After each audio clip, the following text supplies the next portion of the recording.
Good morning and welcome to Morning Brew. I must apologize for being late. There were some technical issues. A power line had gone down in the area and it had to be repaired. Fortunately, I still can't find the damn phone. I have a phone somewhere. No, I mean, it's here somewhere. Safe, but anyhow. Good morning. And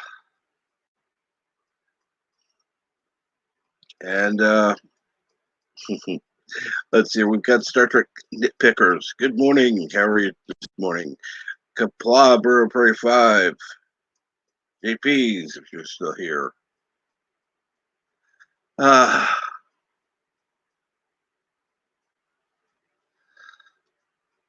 Everything's illegal inside Corona, isn't it? Now that I'm caught up in the chat, let me go ahead and throw out the link because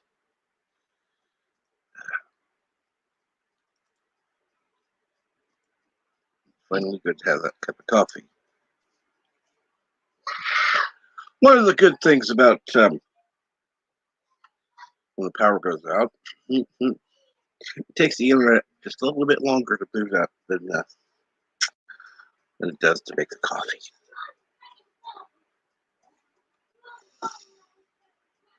Unfortunately, the kids are already here, and of course they were screaming for the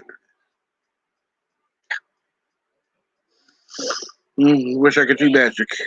I really do.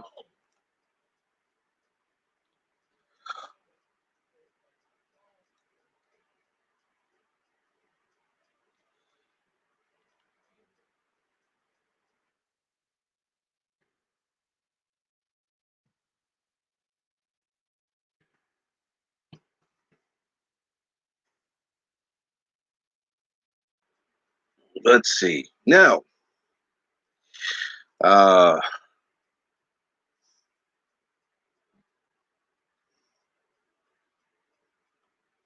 the link up there. Let me make sure that I go on over to YouTube and have it pinned because some people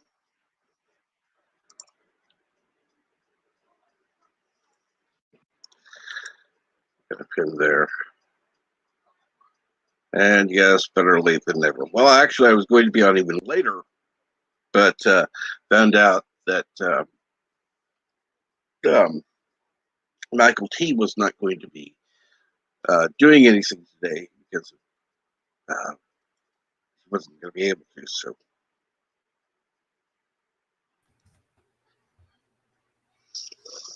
and good morning. Hey, Cap. How's it going? Going all right, thank you. What about you? Not too bad. Got a little dehydrated out at the lake,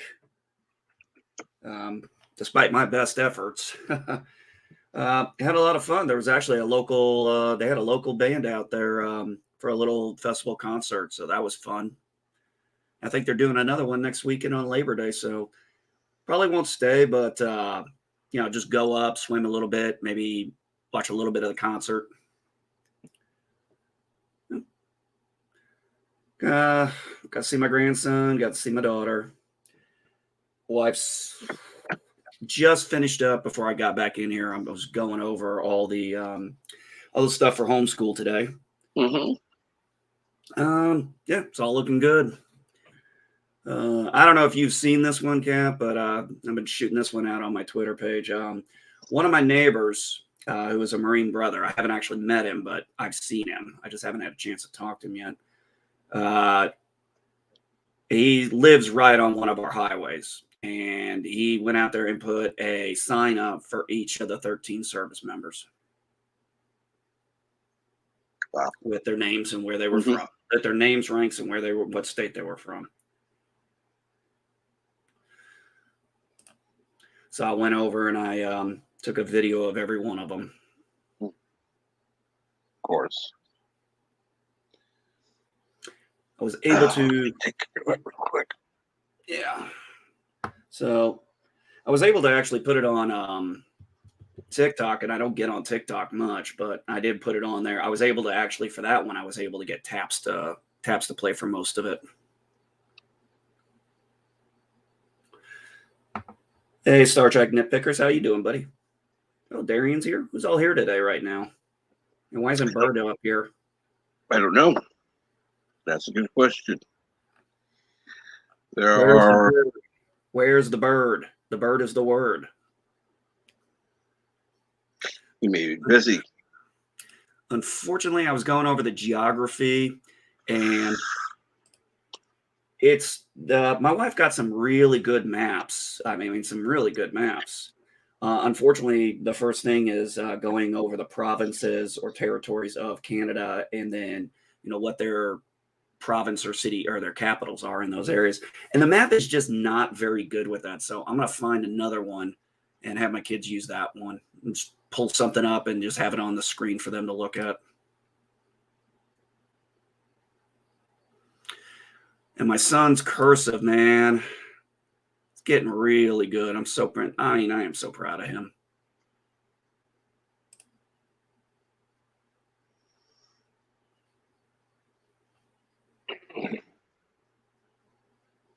That is awesome. Your son definitely will have an advantage over others because he's actually really good at cursive. There we go. Yeah, cool. All right. Found a really good map of Canada for this. And here I always thought in British Columbia their capital was Vancouver. Turns out it's Victoria. Yep.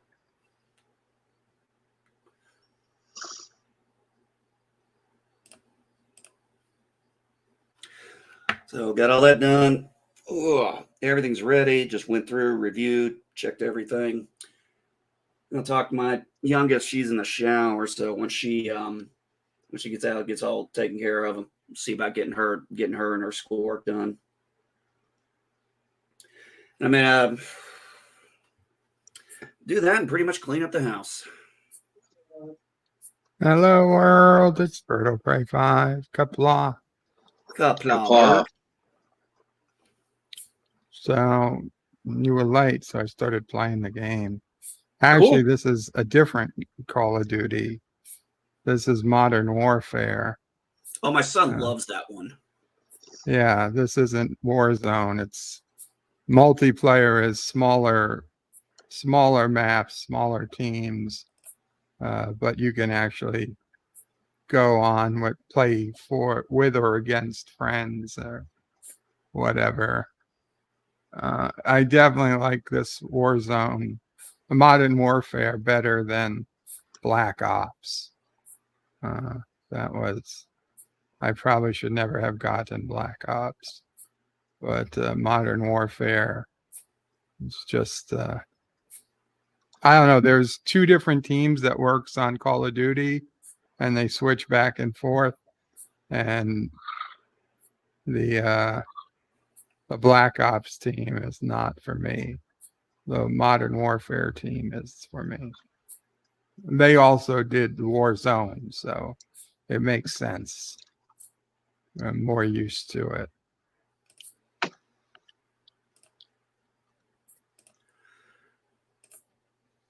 Yeah, my son, that was one he was very happy with, was this particular game. This was his favorite of the Call of Duties he's played.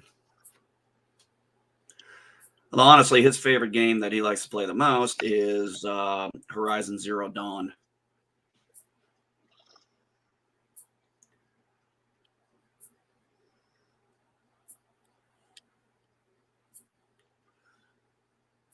So how are you liking it so far?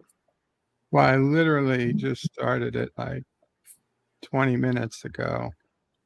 And then I needed 10 minutes to do something. It's good. I like it. That's why I said so The far. graphics, the controls. It's basically just like Warzone, but with different maps. The biggest deal is that I was to kind of start over on some weapons because not all the weapons in Warzone are in this game. Mm-hmm. Also, you die a lot quicker. There's no armor, which is good in a way. I got 2 kills my first game, which granted isn't a lot, but it's better than I got on my first Warzone game. Oh, for the love of God, I'm so sick of seeing Chris Evans' face all over god dang everything today. I'm surprised how the entire news isn't all about Louisiana. My God, what happened there? It looks awful. The entire city of New Orleans without power. Ugh. Half their cell towers are down. If you have AT&T wireless, you've got no service at all in New Orleans. If you have Verizon, you have some. Damn. I don't miss hurricane season anymore. Well, actually, I never missed it.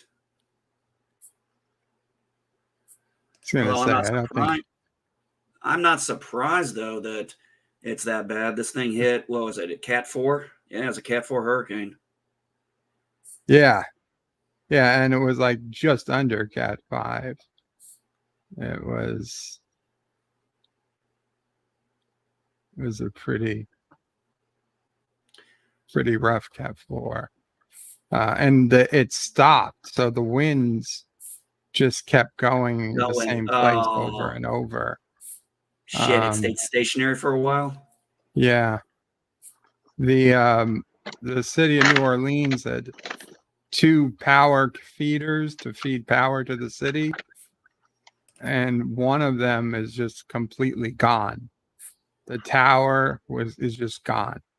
So they're saying it's not going to be days, but they have no idea how long to get that back up.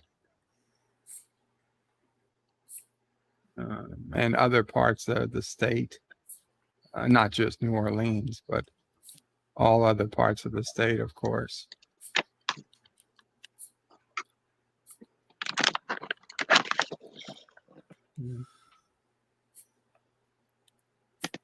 I don't know. I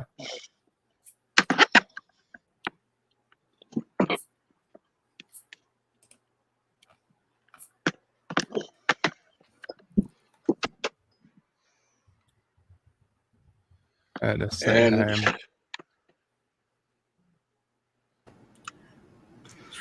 Good morning. Good morning, Darren. Yeah, Hey, Darren, how you doing, bud? Doing good. My day job is that I work for one of the major carriers, so I'm expecting a lot of calls today regarding the Louisiana situation. So, yeah.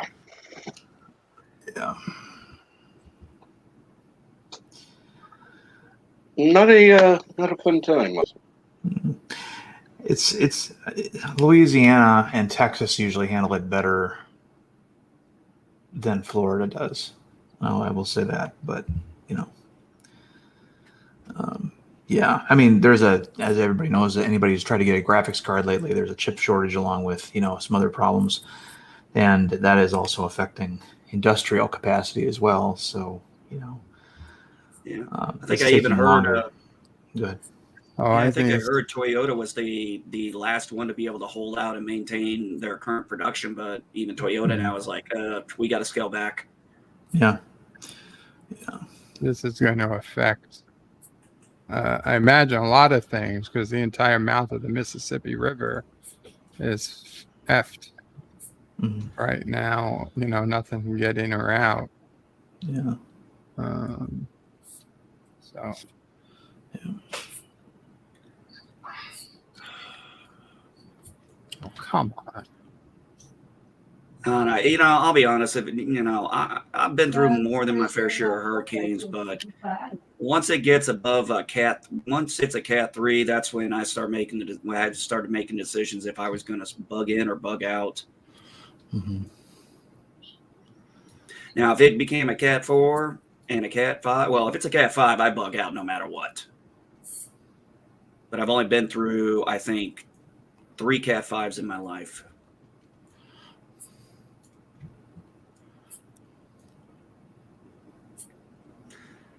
I mean, even with the hurricane down, I mean, so it's dropped down to a tropical storm, but it's just, you imagine all they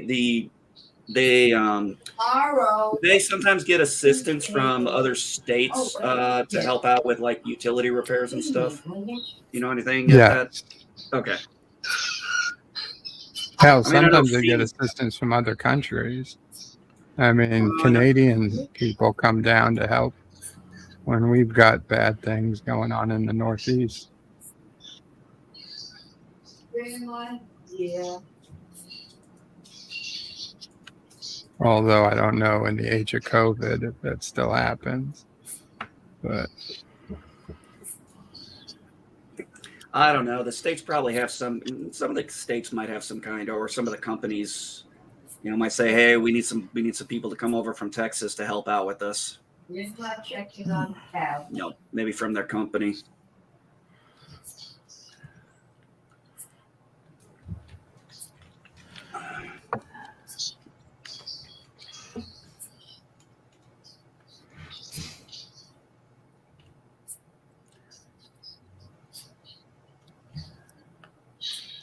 We have the random menace cap. Oh, today.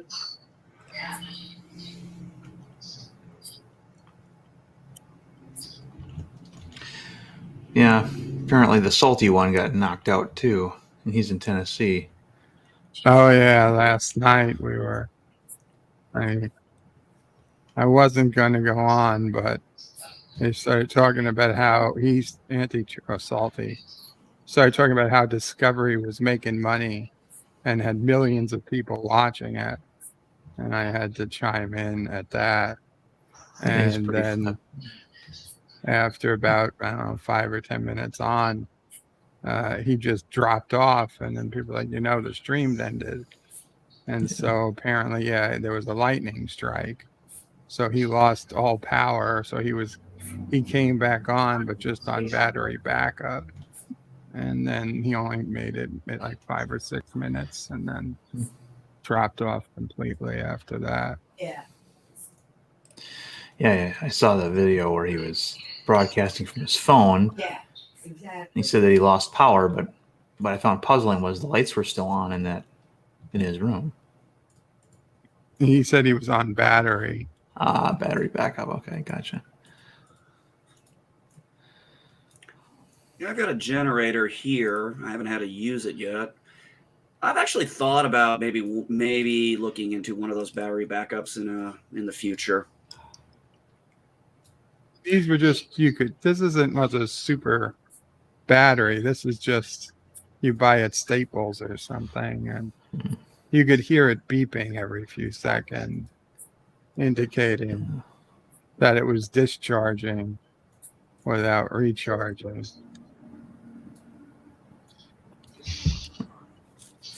Yeah, I think he's been listening to Lore Reloaded too much. I tried to say, well, if Discovery had millions of viewers, why did Netflix want to wash their hands of? Yeah, all they've never released. Like, yeah, because Netflix was purposely trying to screw their competition. Like, okay, whatever. Well, I saw. And they haven't produced the numbers yet either, as far as I know. Disney, whatever it is, Paramount Plus hasn't released the subscription numbers or the viewing numbers for Discovery. So, if they were great, they would do that. I thought it was interesting. I saw, with the whole recall of Newsom in California, I was reading the article and on who's been donating, and it was like, well, Netflix CEO donated. I'm like, Netflix Netflix is going to support the guy who's very hard for shutdowns and lockdowns. Gee, why would Netflix want people to stay at home? Mm-hmm. Yeah. Yeah. The Obamas are also on the board of Netflix, along with Kathleen Sebelius.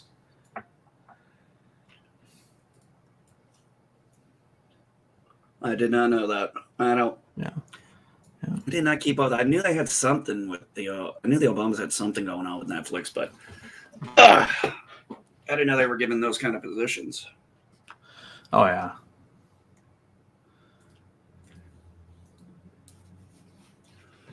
Oh, can't say that's surprising. Well, I mean, that's what happens to a lot of Democrats. I mean, what's her name? Dee Dee Myers, Clinton's press secretary, and the one who always talked to the media on his behalf at press conferences and things. When she left the Clinton administration, she was made president of like Warner Brothers. She was like president of like the media division of Warner Brothers, which put her in charge of, among other things, at the time, DC Comics. Ah.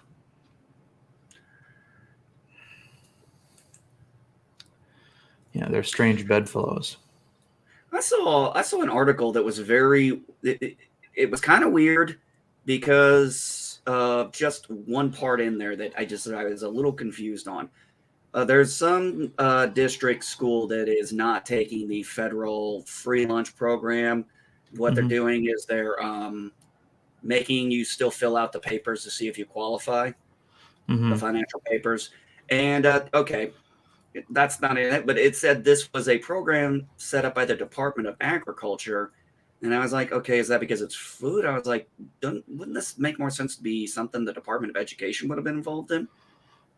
Because it deals with schools. I mean, that one just threw me for a loop there. No idea.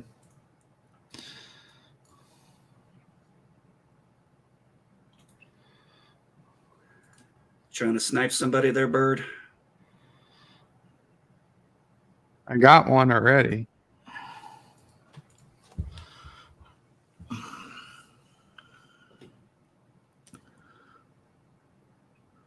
know. The sniper should probably move after getting a shot.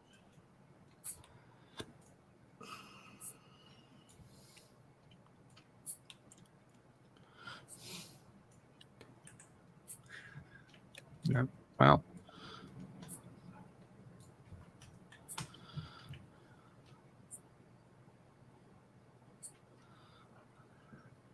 So, Darren, how was your weekend?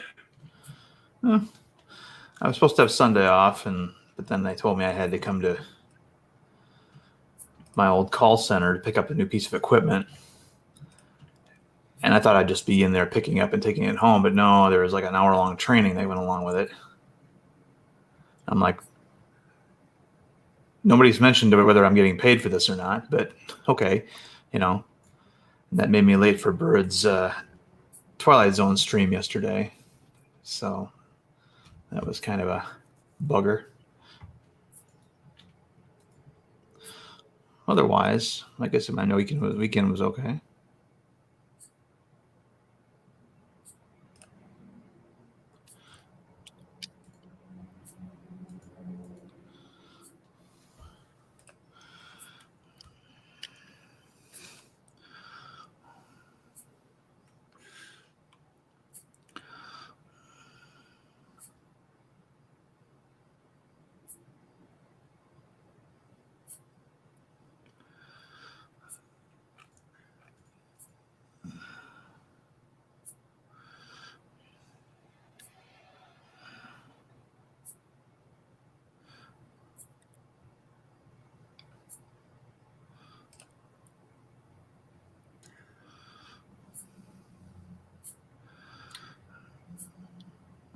If I have to explain the never mind. I'm not even going to get it. I'm not even going to ending.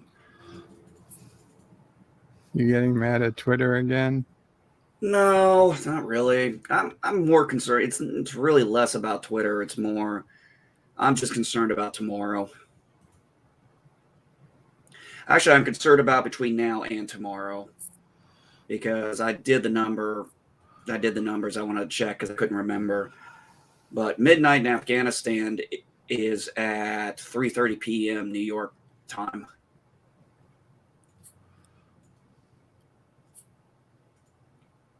So, I'm not going to lie. I'm worried. I'm kind of sitting here holding my breath. Why? I'm worried about a potential something coming up in the next 24 hours during this evacuation. I don't know. I'm worried about something. I'm just worried that something bad is going to happen between now and then. I hope I'm wrong. I really hope I'm wrong. I hope it's just me being me and being the experiences I know that just I'm completely wrong and it'll be fine. But Well, something bad's always going to happen. I mean, yeah, but between the suicide bomber, the rockets getting shot, I'm just worried that something even worse is going to come. Yeah. Now, like I said, I hope I'm wrong. I hope I'm completely wrong. Mm-hmm.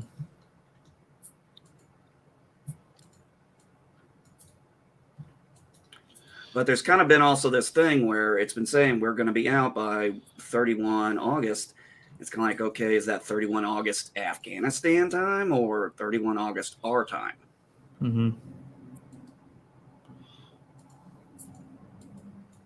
And I noticed that question has not been answered. Yeah.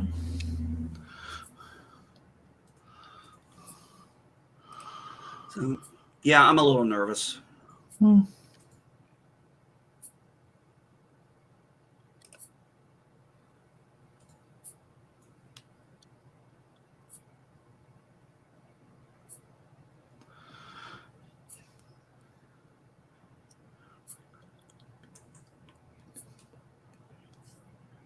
Okay, what? Jim Shooter sells his Venom rights for $10,000. That seems like really low. Well, it depends on how much rights he had. Okay, so the rights might. Oh, okay, the rights might have been split up. Yeah. Okay.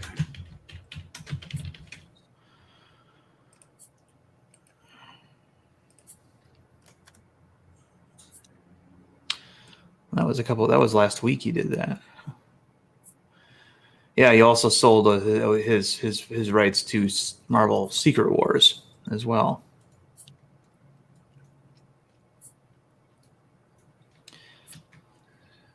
I'm a little confused. Maybe you guys know this better than me. I thought these guys were hired as what was the term they used? Work for hire. Yes, thank you. Mm-hmm. Well, okay, so Jim Shooter was one of the guys at he was the editor in chief of Marvel from about 1978 to 86, I believe, and he instituted a number of programs where the creators got some kickbacks, got partial ownership of whatever they wrote, and he was the guy who came up with the whole Secret Wars series idea. He also contributed to Venom, so I mean, he's the guy who actually created a situation where people could get a pension or a kickback of total profit on a yearly basis. Well, it was still work for hire. You didn't the characters didn't really own outright all the characters, but they owned a piece of them. Gotcha. Okay. Depending on what kind of deal they got, especially if they created something brand new for the company. And it wasn't good enough for some people. Obviously, the guys that founded Image thought it wasn't. It was kind of a raw deal. So, but I mean, it was better than what they had before, which was nothing. Mm-hmm. So,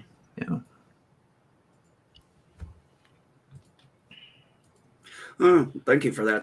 Yeah, this is just not an area. I mean, it's not an area I'm overly familiar with the intricacies like a lot of other people are who are, interested in the behind the scenes stuff of what was going on in comic books.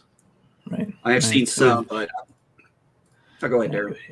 it was better when people didn't know a lot of that stuff, to be honest, because it used to be that it was considered cool to be a comic book professional because you were mysterious. You didn't, you showed up at conventions. You were kind of like a little bit of a rock star, but it was a manageable amount of fame. When you left the convention, you could blend in with the crowd. You weren't, so it was fame, but it was a comfortable amount of fame, and fans didn't have as much access to the creators. But as soon as comic book creators started getting on the internet, particularly when Twitter came out, the cat was out of the bag. They're all a bunch of pre-Badonnas and whiny ass gashes. But well, there's a reason why they say don't meet your heroes. Right, exactly. So I say, good thing all my heroes are either dead or works of fiction. Mm-hmm.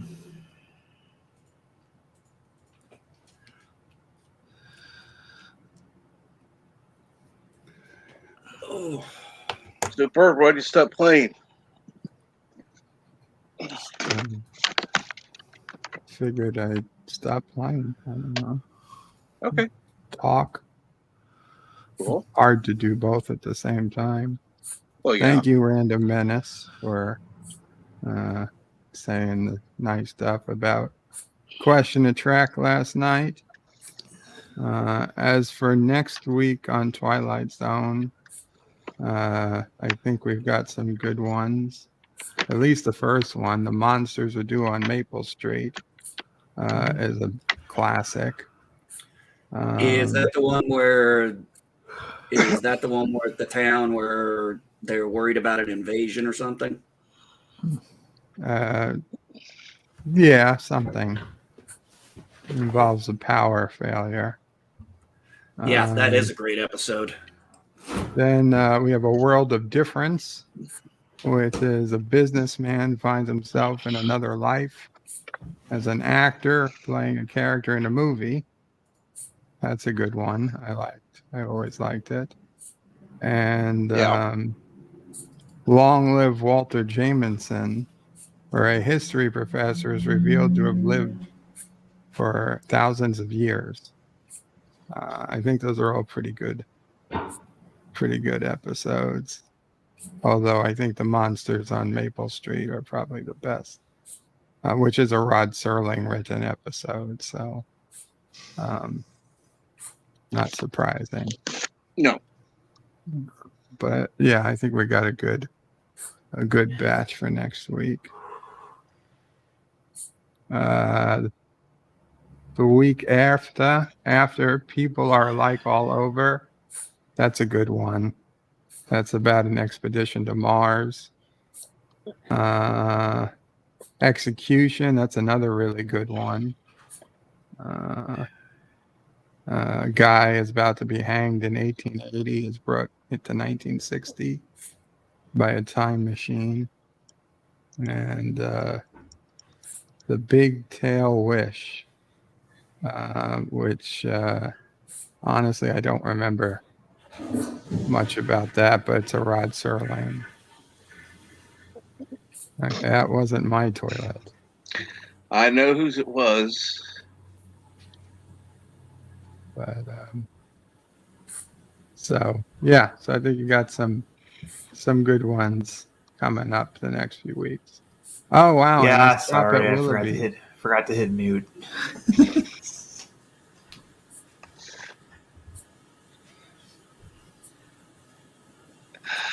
Oh. Just adding a little flavor to the morning brew, I guess.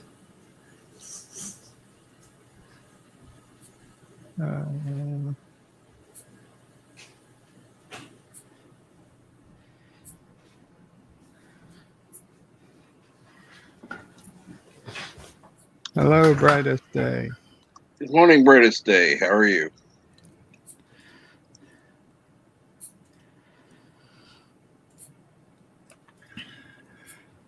All right. Daughter's going to do schoolwork at 10.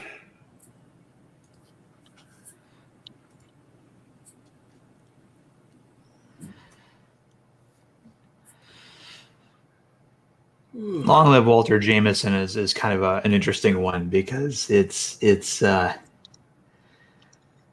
one of those ones that deals with the real life consequences there would be for immortality. You know? Yeah. Yeah.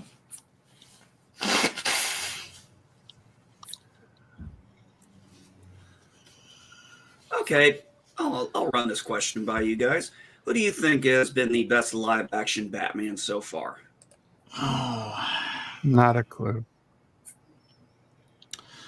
well, I'll be back in 2 minutes. Obviously, yes, of course. for me, it would depend on which Batman version you like. There's some people who like the campy, jokey Adam West, type of Batman from the 50s and Right. 60s, and then there's people who prefer the dark Avenger detective character that sort of takes itself seriously. Honestly, for me, I mean, it was a toss up between the Christian Bale version and Ben Affleck as he appeared in Batman v Superman. I was very impressed with him there because I thought he was going to be the worst part of the movie, and he turned out to be like one of the best parts of that movie. What I liked about Ben Affleck's was that he had all the gritty seriousness of the Bale version, but he also existed in a much more comic book based universe. I could, for example, I could not imagine Clayface or Killer Croc coming after Bale's Batman because everybody was so downplayed in terms of their visuals. But Ben Affleck's, he'll fight, any villain realistically from the comics, even the ones that are a little bit more on the fantastic side. One of the things I really, really liked was when I saw Ben Affleck the first time in the Batman suit, those still photos they put out. And Yeah. I was actually happy about that. And I knew people were, I'm like, he looks like Batman because that there was always, that was my complaint about Christian Bale's Batman. And, in a lot of ways, most of the other ones, they always kind of made him more athletic in the toned version like Christian Bale was, and Batman is a very bulk character. Mm-hmm. Yeah. In the comics, he and Superman, if Superman wears Batman's costume, he's a dead ringer for him. They have this pretty much the same build. Well, that's right. I remember that. That did happen. Yeah. I think that even happened in the animated series, didn't it? Well, in the animated series, they did it, but they did mention that Batman looked a little bit bigger, when Superman was masquerading as Batman. So, but in the comics, they're dead ringer. I mean, they've done this before, where Superman will put on Batman's outfit and they'll trick the bad guys, and something that would have killed Batman doesn't kill Superman, obviously. So Affleck was playing a slightly different kind of Batman. He was playing one that was a little bit closer to Frank Miller's Dark Knight version, where he was older, he had gotten cynical, he'd lost sight of what he was supposed to be. He was outright killing the bad guys. They even say that in the movie that there's he's gotten a mean streak as of late, and he's just tired of fighting that fight and always having to fight it because people keep coming back, and a few other things that they intimated, death of Robin and stuff like that. So but I liked his hardware. Like it said, it had a lot of the realism of the Christian Bale version. I also like what they did with his voice.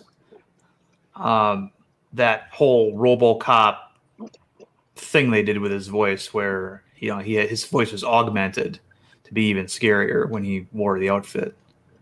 I thought that was neat. I know a lot of people make the mistake of thinking that it was Christian Bale who came up with that, and actually no, it was Kevin Conroy. when he did the animated series because he wanted them to sound different. Right. Yeah. He wanted to hide the personality even better, so that's why he did that. And that's sort of like with Harley Quinn. It ended up becoming part of the comic lore and became kind of a staple for live-action Batman in the future. Mm-hmm. Yeah. But I mean, all the Batman brought something to the table. Michael Keaton, I've never been shy in saying he's one of my least favorites. The only reason he got the job was because he was an actor that Tim Burton was used to working with already. Because no one in their right mind would have cast him, as Batman in 1989. But that was the reason why. But he actually pulled it off enough, I thought. I remember thinking that Val Kilmer was a pretty good Batman, although he wasn't in a terribly good Batman film. And I also felt the same way about George Clooney. I thought at the time I saw George Clooney, like, wow, this is a guy who actually looks like the Bruce Wayne from the comics, but he was in an awful film. He was fine, just his scripted material were terrible. Yeah, and I think, even Joel Schumacher came out and said, we kind of made that movie to sell toys. Yeah, well, I mean, they abandoned a lot of the things that Tim Burton had done, and Schumacher, of course, adding his own little perverse twist on everything, with the nipples and the gratuitous crotch shots and things like that. He turned it into something that it wasn't supposed to be, but yeah. Gratuitous.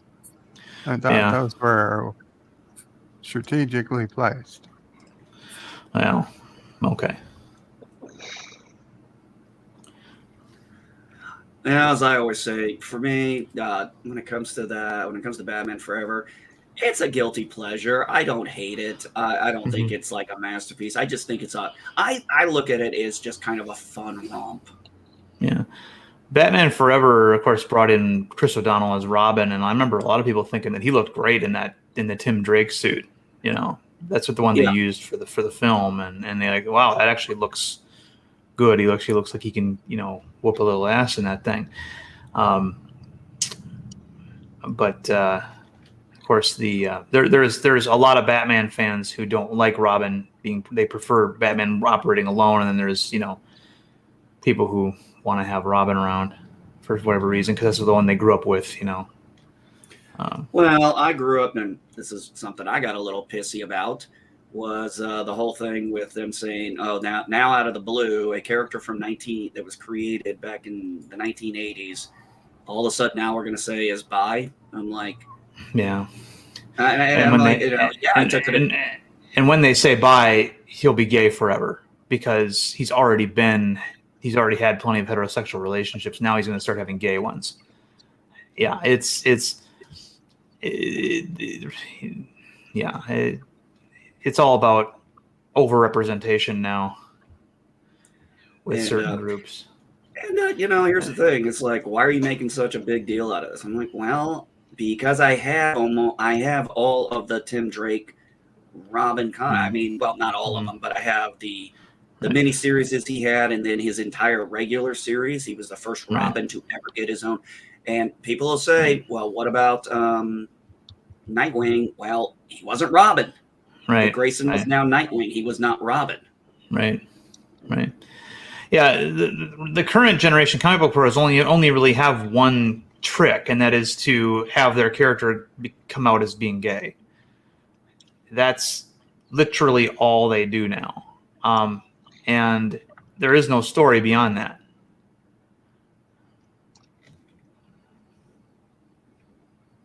But one trick horse has gotten old. It really has. What's that? So that one trick horse has gotten old. Yeah, it has. I'm sorry, I gotta fix my volume here. No problem.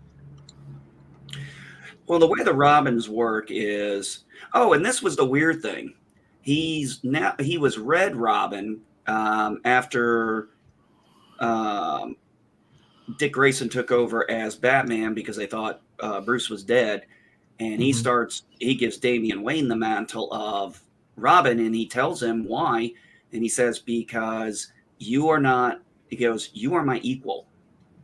He goes, you know, you're my equal to this. Somebody's got to train this kid, and it's, you know, right. Can't have both of us here. So he ends up becoming Red Robin, and I'll be honest, I didn't care for the costume, the original costume he had. But I did like him getting to move on from the Robin, and now they're saying, since Damian Wayne has left his mantle of Robin, I guess that tells you how much I haven't been paying attention anymore. Is some reason Tim Drake goes back to being Robin? It makes no sense to me. Yeah, they've been flexing the age of a lot of these characters back and forth lately. Soft reboots all over the place. Again, it's another example of a lack of continuity. And you know, it's amazing to me how many writers in comics, they look at continuity like it's a dirty word. Continuity is something that's always in their way. They want to tell a story they want to tell, and they can't because it's out of continuity, or it would ruin the continuity. And their editors are coming down on them because the editors are the custodians of the folklore. They understand that a person reading a comic book is reading a comic book so that they can essentially visit a fictional world, and if the events from one comic don't mesh with the events of another, that ruins the illusion, ruins the experience. Yeah. But writers don't care. They just want to write the stories they want to write, make the political statements they want to make, which is a big one now. And then that's it. You know, back in the 80s, you had feuds between different writers of different comics, and somebody would do a run on something and establish something with a character, and then another professional who didn't like it would come on and undo it. Meanwhile, the fans are like, what the fuck, you know? Kind of like that thing they did with Superman. Remember that? When they turned him into what? Electricity? Well, that was never intended to be a prolonged thing or a permanent change. That was just an experiment at the time when sales were starting to dip. Where they said, well, let's see what happens if we give Superman a completely different set of powers. And you know, they were trying to demonstrate that he's still Superman even if he doesn't have heat vision and super strength and stuff. So they gave him the electric powers, and then they took that idea and they ran with, let's bring back the old red Superman, blue Superman thing from the 50s, which was kind of a lark, you know. And then eventually he went back to normal. I mean, it was never going to be that way forever. I mean, I have all but those. Here's an example of what I'm talking about, though. This was okay. So John Byrne was writing the Fantastic Four and also the Thing's solo comic, and also Alpha Flight at the same time in the 80s. And he over in the Thing comic, he had a storyline where Thing was paired with Lockjaw. Lockjaw is the Inhumans dog and has the ability to teleport all over the place. And so this is how the Thing was getting around. He would put his arm on Lockjaw, and Lockjaw would teleport him to their next destination, right? Well, in a story that was part of that arc, it is revealed that Lockjaw is in fact not a dog. He is an actual member of the Inhumans. It's just that he happens to have the bodily configuration of a dog because of the Terrigen mists. One of the, you know, and if you don't know anything about the Inhumans are a tribe of humanoids that live on the moon, and they have access to this thing called the Terrigen mists. And when you are a child, you're supposed to be exposed to them, and then it randomly mutates you. You know, and so sometimes you stay human looking, but you get powers. Other people get mutated. You know, they get hooves instead of feet, and you know, things like that happen. Gills, you know. And so it was a bit of a shocking revelation in that comic that all of a sudden you're looking at Lockjaw and you're realizing you're not actually looking at a dog. You're looking at a member of the Inhumans who is treated like a dog.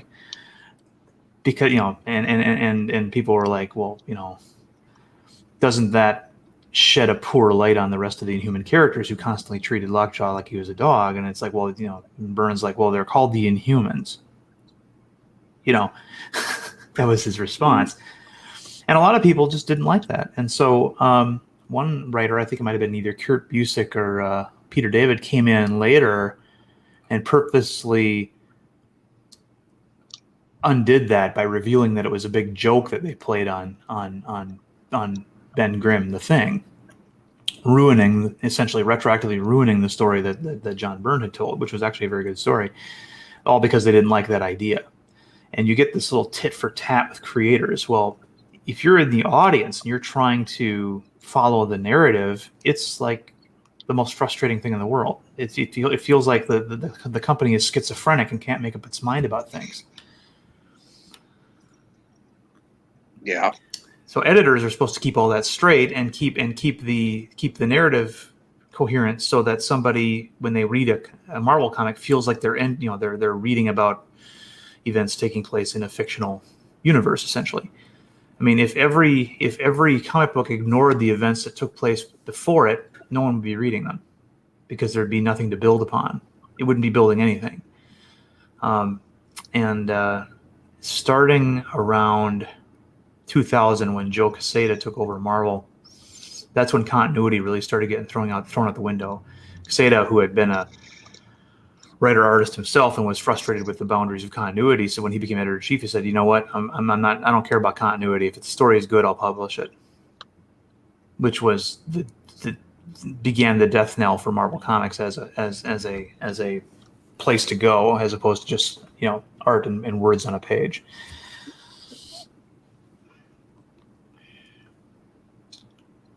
Wasn't that why one of the reasons why DC did the Crisis on Infinite Earth? That was their way of trying to reset continuity. And then they did it again in 2011 with Flashpoint. And didn't they do it again recently? They've been doing it once every 4 or 5 years for a while. It's the original Crisis was created expressly for the purpose of competing more directly with Marvel. It was thought that Marvel had an advantage because it only had one Earth. It was only one planet Earth to deal with and one coherent history. The real reason is because Marvel, of course, hadn't been around for as many years as DC. DC had been around for at least 30 years or so before the Marvel Universe kicked off in 1961. So, but DC had this problem where there were like 6 different versions of Hawkman.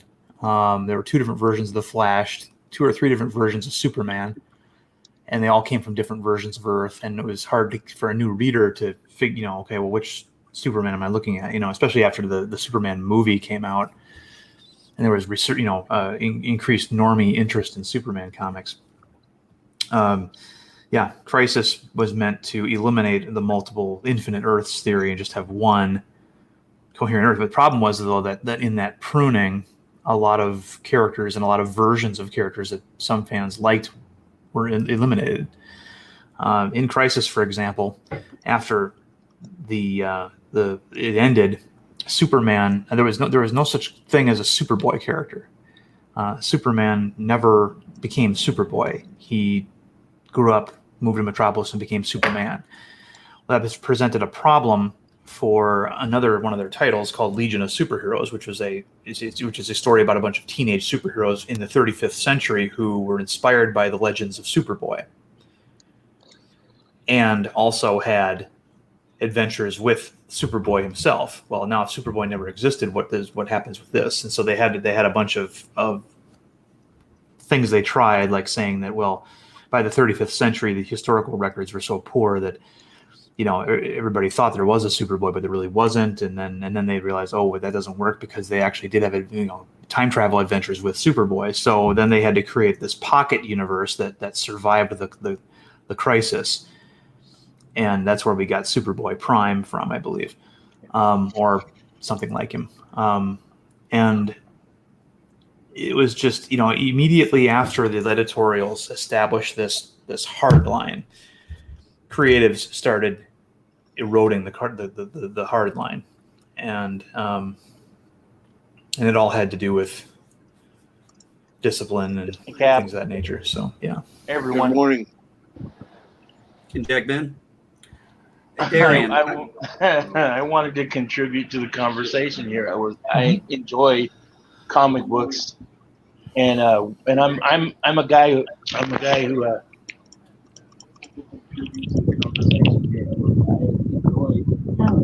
Oh man. You're a guy in a storm. I had Yeah. to turn off my speaker.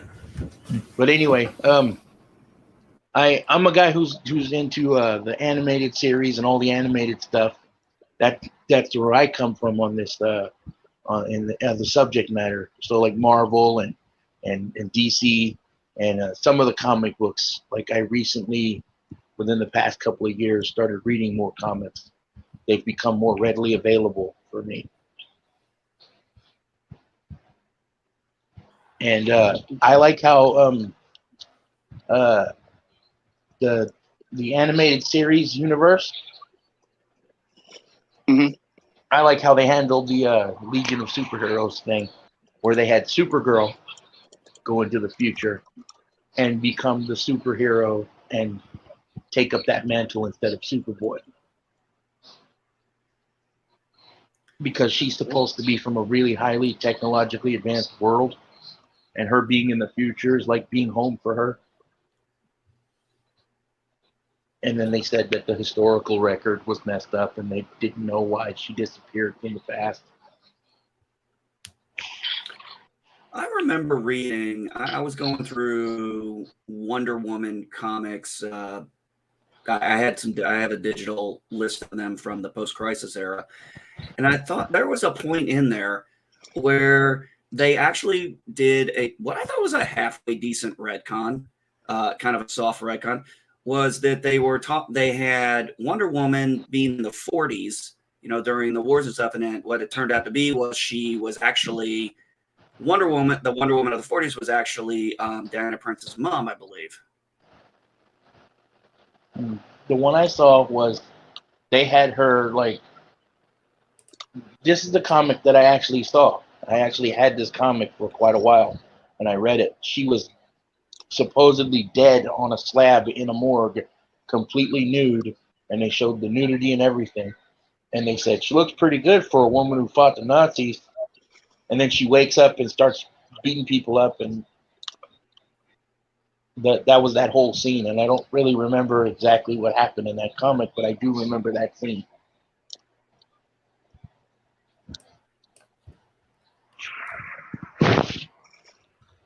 Well, thank God my channel will never be monetized. 'Cause, yeah. That's one of those no words. Oh, I apologize. I'm completely... John Byrne took over the Wonder Woman title in the late 90s, and he did a lot of, like he normally does, he seeded a lot of really great stuff for writers to later come back on. And one of the things that he had done, so a lot of people don't know this, but there was everybody knows what the Justice League of America is. It was the basis for the Super Friends cartoon and all that kind of stuff. But back in World War II, the first superhero team that DC had ever published was actually called the Justice Society of America, JSA. Yes. And it had the Golden Age versions of Atom and Green Lantern, but it also had Superman, Batman, and Wonder Woman on the team. Well, in Crisis and going after Crisis, they had established that no, Superman and Batman and Wonder Woman came much later, closer to the modern era. And so the JSA, they had omitted when they showed you team portraits from World War II. They always had all the other characters there, but no Superman or Batman or anything like that. So John Byrne decided, hey,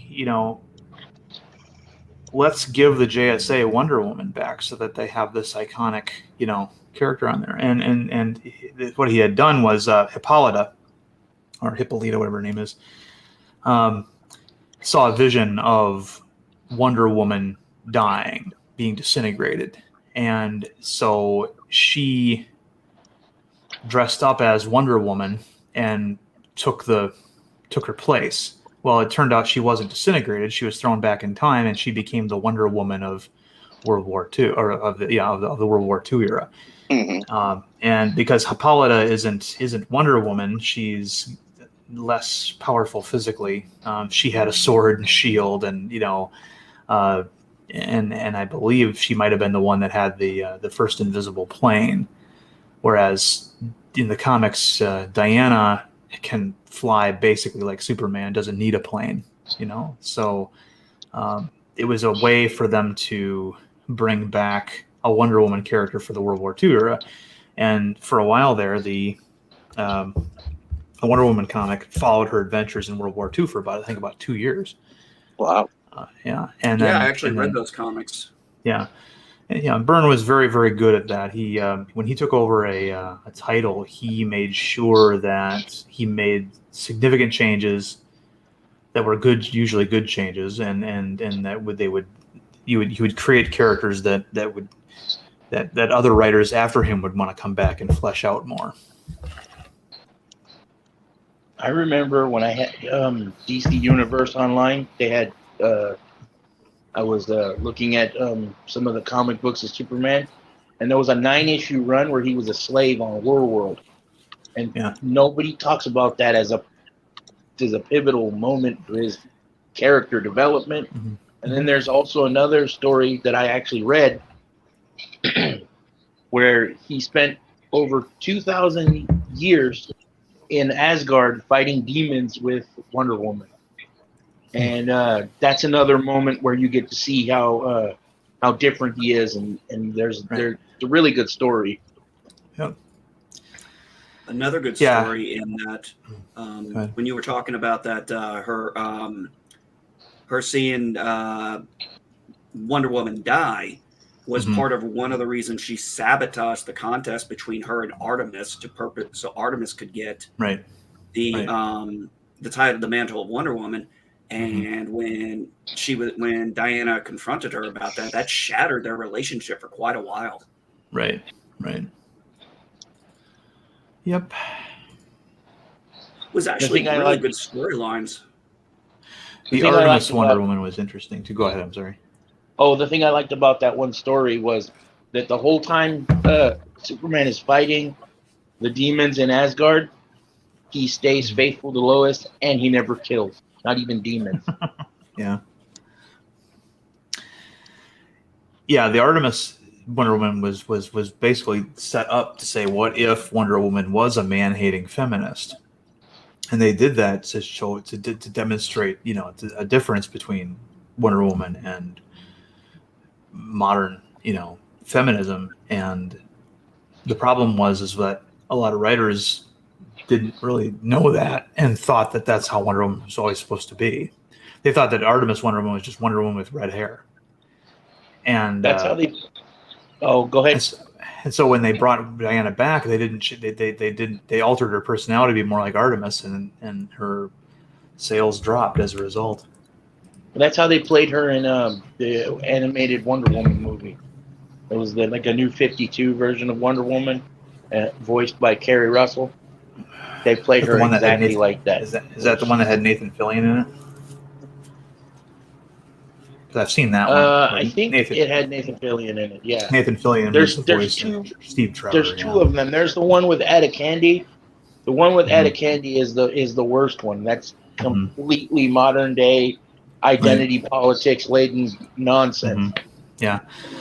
The Wonder Woman one that I saw with Nathan Fillion as the voice of Steve Trevor, they threatened him with castration like 3 times in the first 15 minutes of the cartoon when he landed on Themyscira. And I'm like, this is really off-putting. And of course, they had to make Steve Trevor the dumbest guy on earth, saying all the wrong things at all the wrong time in order to justify them, the Amazons behaving that way. So it was extremely, some bad choices were made there. It was worse in the more modern version of it. It was far worse. Because the one from back in 2007 was nowhere near as bad as the one that was done like maybe 2 years ago. Yeah, well, it can only get worse because you've got the same people in charge now. I mean, right now, in the comics industry, you really can't get hired as a writer, especially at Marvel, unless you're a lesbian with blue hair. Yeah. Yes, folks, what do you know? You're actually listening to a stream, a bunch of grown men talking about Wonder Woman and how great her comic was at one time. Not just the comic, but every depiction of the character was decent. My favorite depiction of the character is the DC animated universe. It's great. I love that scene when she's flirting. You know, those times she's in the anime, so she's flirting with Batman, Right. and he's like, "You're an immortal. You're an immortal from a society of goddesses. I'm a rich kid with issues, lots of issues." And then he's talking about, if I ever got into a, first off, work relationships seldom work out. If anybody found I was in a relationship, they would use that person. They would try to get to that person to get to me. She crushes the rock and is like, next. Yeah. Mm-hmm. Yeah. What I liked about that one was Cersei turned Wonder Woman into a pig, and at that point, when she was a pig, Batman showed her more physical affection than he would have when she was in her normal body. He's sitting there petting the pig, and you know. My favorite part about that episode. I just go want to ahead. say this though. Let's remember, Clark Kent grew up on a farm. No, not Clark Kent. I'm talking about Bruce Wayne, Batman. Oh, Bruce Batman, Wayne. Batman showed her more affection when she turned into a pig than he ever showed her when she was in her regular body. Maybe he just has a soft spot for pets. Who knows? He does, because Damian Wayne shares that trait. Hmm. Also, my favorite part about that episode is when she finally gets turned into human. The cost of it was Batman had to sing. Mm-hmm. And he sang Cole Porter, Am I Blue? Yeah. And Cersei's crying. Mm-hmm. Yeah. I love those. I love the animated universe for DC. It's one of my favorite things. I had been hoping for years after it ended that DC Comics would simply hire Paul Dini and Bruce Timm as essentially the editors in chief, co-editors in chief, so they could bring that sensibility over to the regular comics. You know, for example, one of the things that they did that I don't think has ever been done in the comics was they actually had this romance between the Question and Huntress. Yes, that was fantastic. Which I thought was just delightful. But then in the comics, no, the comics doubled down. They killed down. You know, when people kept asking, "Can we get a Question Huntress comic?" They killed off Vic Sage and then made Montoya, Officer Montoya in the Gotham City Police, the new Question. So they removed the original Question and replaced him with a lesbian version, and they also took Huntress and they gave her a whole new outfit that covered up her body and made it look, she didn't look like Huntress anymore. So I mean, this was one of those examples where the fans asked the comic book industry to do something to sort of adapt, and they go the opposite direction, almost out of spite. It's like that, It used to be that the comic books followed the movies. If you had, like, for example, when the 1989 Batman movie came out, Mm-hmm. DC Comics later that summer, changed Batman's costume, publisher wide, to reflect the movie, so that people who saw the movie would want to buy a comic and be more entitled, more. Obviously, there's a lot of people who, believe it or not, don't know what Batman looks like. But if they saw the movie and they find a Batman comic, to have him look as close as possible to the Michael Keaton outfit, the Anton first designed costume, and that's what they would do. They'd do that for about a year, and then he'd go back to his original sort of design. Darian, they did something similar to that in the 60s when the Batman series came out, and that's when Batman started for the run of that series. Batman got campier, little more lighthearted. No, the campiness was always there. The campiness started in the late 1940s, when Batman changed from being a grim character to how he's having a smile on his face. And so, I mean, the Batman Adam West series was an accurate reflection of the comics up until that point. What the contribution that show made, however, was that up until that show, Batman's bat on his chest was just a black bat on a gray background. But because they needed people to see that bat on television, they put an oval around it on the TV series. And so over at DC Comics, all of a sudden, Batman started having a yellow oval around his bat emblem on his chest. That was the major contribution. And that, for the most part, never went away. There were a couple of eras where DC editors were like, you know what, artists, if you want to put the bat in an oval, go ahead. If not, don't do it. And Frank Miller, when he did his Dark Knight Returns comic, he had Batman go back and forth, showing that he had more than one costume. That had some of them had an oval, some of them didn't have an oval. It just depended on what day, the week it was. And so that was the Adam West show contribution. In the 70s, when the show was finally over, I think it ended in '69. In 1971, that's when DC began renovating Batman. They hired Neil Adams to come in, and they started making this show, the comic, more serious again. The Joker was more menacing now, and was actually killing people, things like that. Isn't that the era when the Joker killed a bunch of Boy Scouts? I don't know about that, but I know there was actually a time when there was like a decade or so where the Joker didn't even show up in the comics. Mm-hmm. And they were. What was I going to say, Darian? I had something I was going to say about. Damn, I forgot now. It'll pop back in my head in a minute. Of course. But there was some, I love the animated series. I have Batman, Superman, Justice League Unlimited. I have Batman Beyond. I didn't get into Static Shock. That one just didn't really work for me. I like Static Shock. I watched Static Shock too. They were a little heavy-handed on the messaging, but it was the 90s, and they had to throw in their guns bad messaging. Right. Yeah. I remember what I was going to say, Darian. I had watched some of the behind-the-scenes stuff about the Justice League series, and they were talking about the episode they did when they first brought in the Question. And as they were doing that, they literally, a couple of them were like, man, okay, no more. We're just doing Question stories from now on. Yeah. They were absolutely in love with this character, and he really was an unknown character that I think a lot of us just kind of enjoyed. And then that relationship between him and Huntress was very well done. Mm-hmm. Yeah. Jeffrey Combs is perfectly cast in that role. Yep. And what I kind of liked was they danced around the whole Rorschach thing. For those of you who don't know, the Watchmen. Okay, so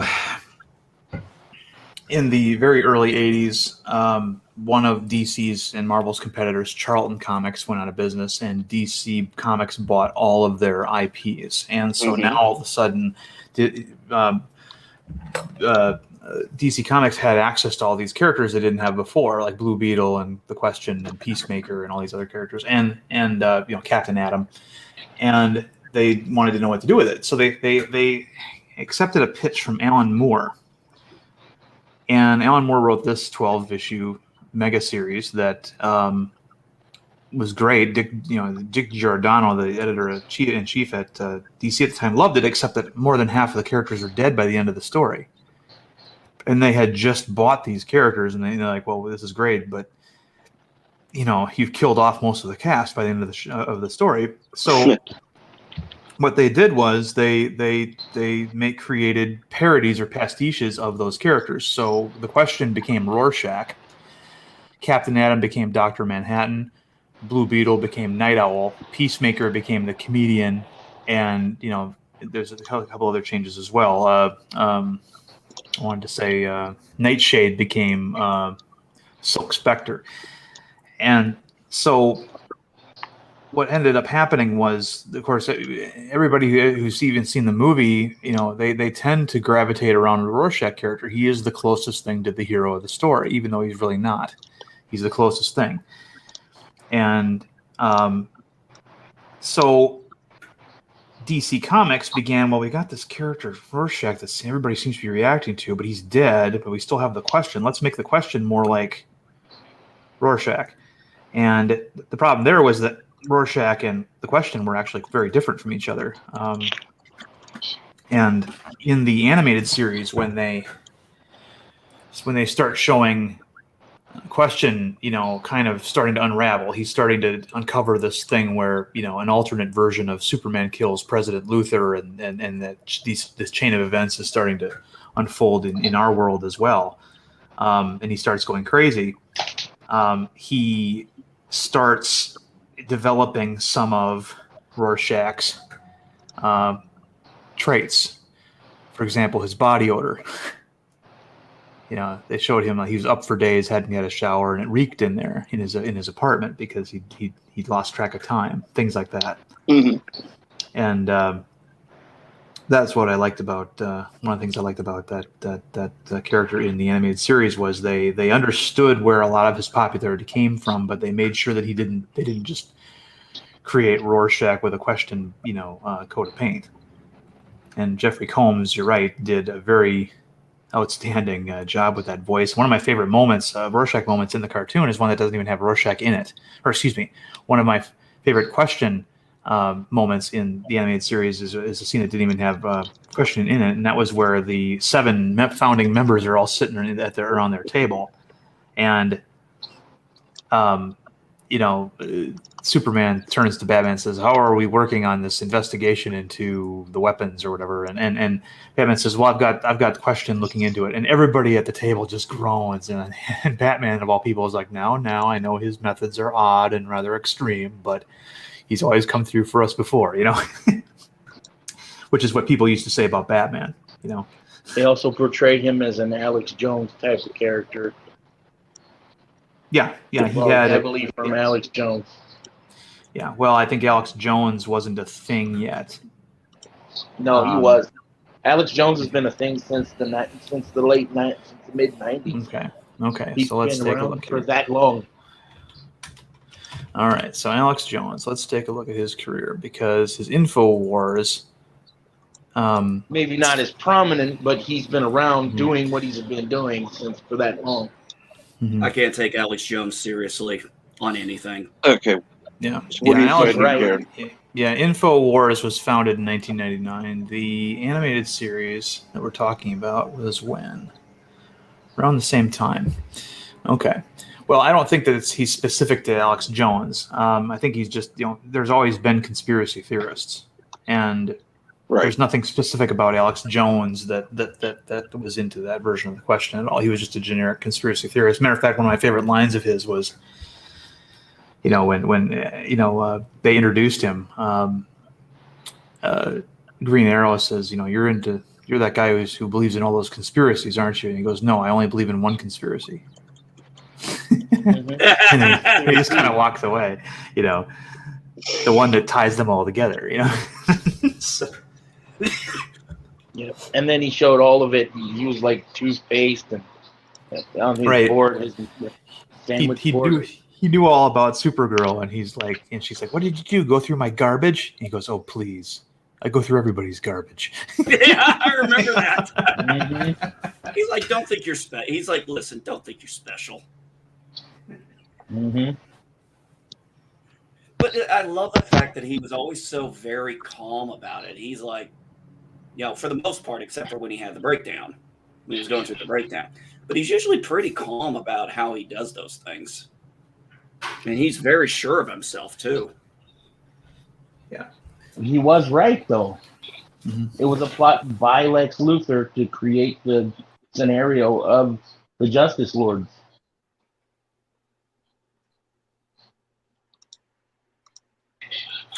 Oh, I love that scene he did when he was going in. You mentioned President Luthor, he says, he's going to go kill him because he's like, I'm a well-known crackpot.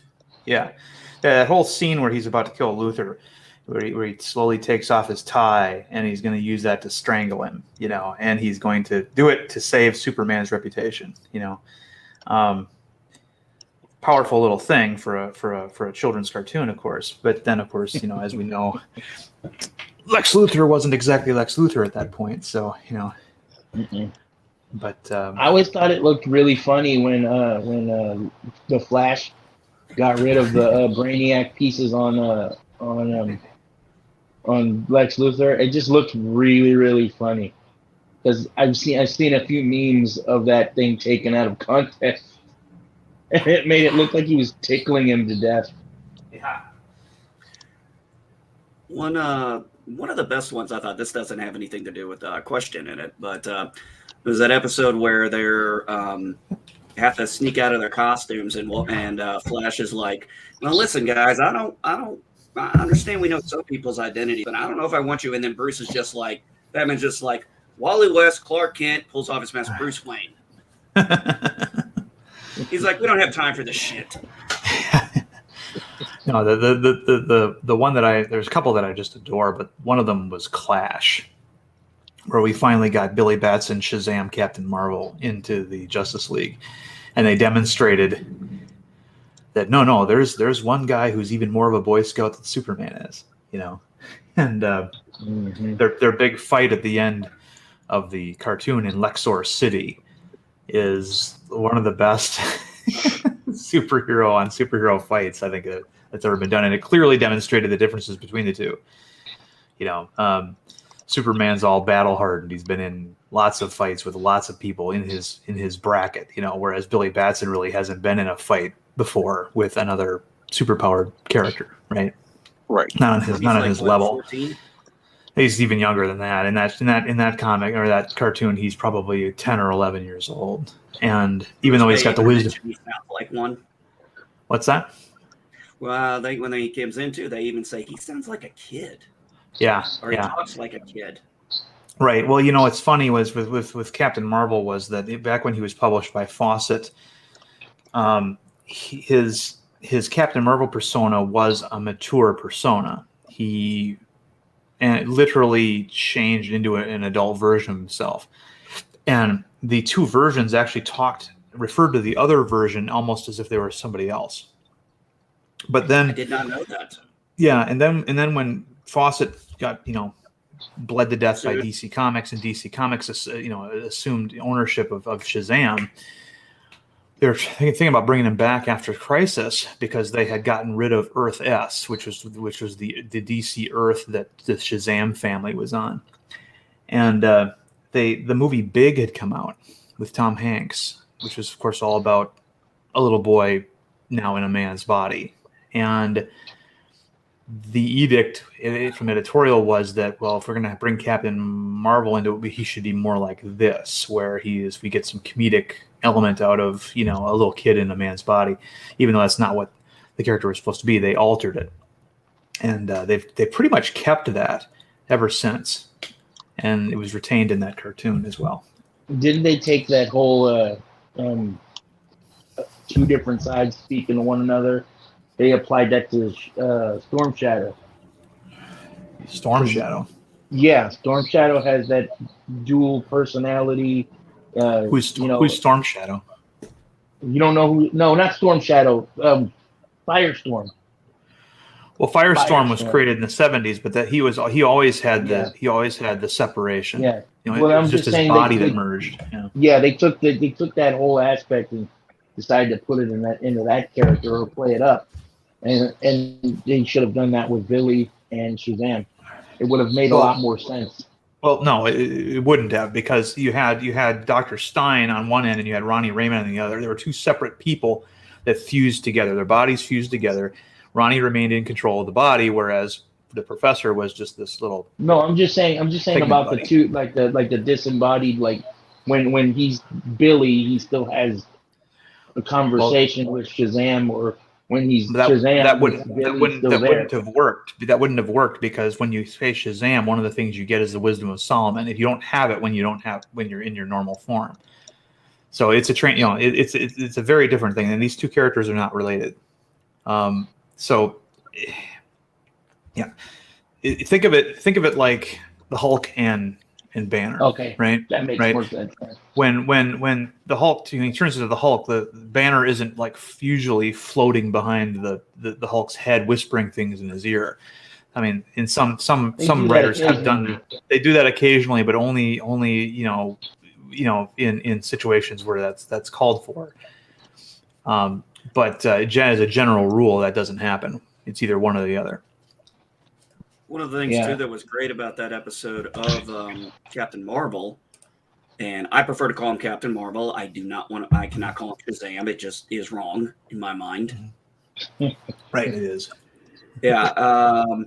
I can Was go that either way. was that he looked up and was inspired by the Justice League, and then he's there and kind of tells him, "You've all lost your way, and I'm not going to be a part of it." And Superman realizes, he's like, "Man, I screwed up." And let's see here. Good morning, MJ Garrick. How are you today? Good morning, Dave. Yeah. But also the One of the nice best- thing to that. Oh, go ahead. One of the best parts of that episode also was when they showed just Superman and Batman fighting crime side by side and having a buddy talk while they're doing it, like two guys playing racquetball and having a conversation, right? Except Yes. these guys are foiling bank robbers or whatever, and they're like, Superman, says, "I thought I was the Boy Scout on the team," and Batman's like, "We did too until we met Captain Marvel," and there's this wonderful, like quote at work conversation between the two of them, where they're not even talking about what they're doing; they're just like casually foiling, a bank robbery from, I think it was the Royal Flush Gang or something, and the Royal Flush Gang is a gang of supervillains that dress up like playing cards. But there's so many great little moments in that, and we never see Captain Marvel again in that cartoon. He doesn't even appear at the end when all the superheroes supposedly come back for the big grand finale. And I think part of the reason why this is something that a lot of people like Salty Trucker doesn't understand, that even though DC Comics is owned by Warner Brothers, and Warner Brothers is making this cartoon, they don't always have access to all the characters that they would otherwise own for television purposes at one time. Right. So for example, in the follow-up series, Justice League Unlimited, a new character was introduced called Devil Ray.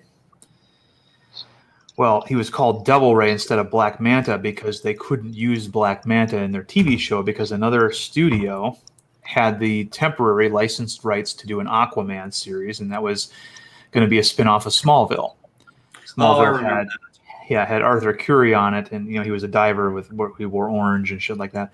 And the character was so well received on the show that there was a pilot in development for an Aquaman-based TV show. And so because Black Manta comes with that IP package, they couldn't name this new character Black Manta, so they called him Devil Ray. But they basically, you look at him and he is basically Black Manta, just with a little bit more of a high-tech flourish on his outfit. And so little decisions like that have to be made once in a while. I do They like how they actually put the filmed Martian that Manhunter. pilot. Mhm. Oh, the guy who did the Aquaman pilot is the guy who played Green Arrow in Smallville. Ah, I don't know if anybody knew that. Mhm. I didn't know that. No. I did. They actually I did filmed actually. that pilot, and it's available on YouTube. They just put it up there. Wow. They didn't bother taking it off of there either. They're Mhm. just like, go ahead and watch it. Might as well get the views, right? Yeah. One of the great things that they did with Justice League Unlimited was setting up Martian Manhunter as basically the command and control guy. He's Right. the guy who's handing out the missions and keeping updates, and he's kind of the focal point and the hub of that area. I thought that was really well done for his character. Yeah, and when he left, Mr. Terrific took over that role, and I knew next to nothing about either version of Mr. Terrific until I saw that cartoon. So I thought, okay, super inventor, that's cool. Gadgeteer. I like I think about the part where Martian Manhunter gets to go into space and be away from the planet for a while. It's kind of like, I was thinking about that just now. It's probably nice little rest for him. Mhm. Being around all I have those to- people's brains. Yep, I have to take off, guys. I'll talk to you guys Okay. later. Talk to you later. Bye bye. Take care, Darren. Yeah.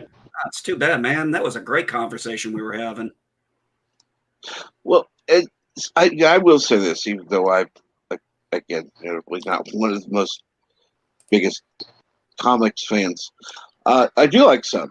Don't get me wrong, but I think one of the issues I have with a lot of the, like Marvel, all that, it's like, let's do the multiverse. It seems like a lazy excuse. So if we want to do this, but we want to make it be Superman, but not Superman. So we're going to create a different Superman. It just seems like a lazy way of doing it, rather than coming up with a different hero.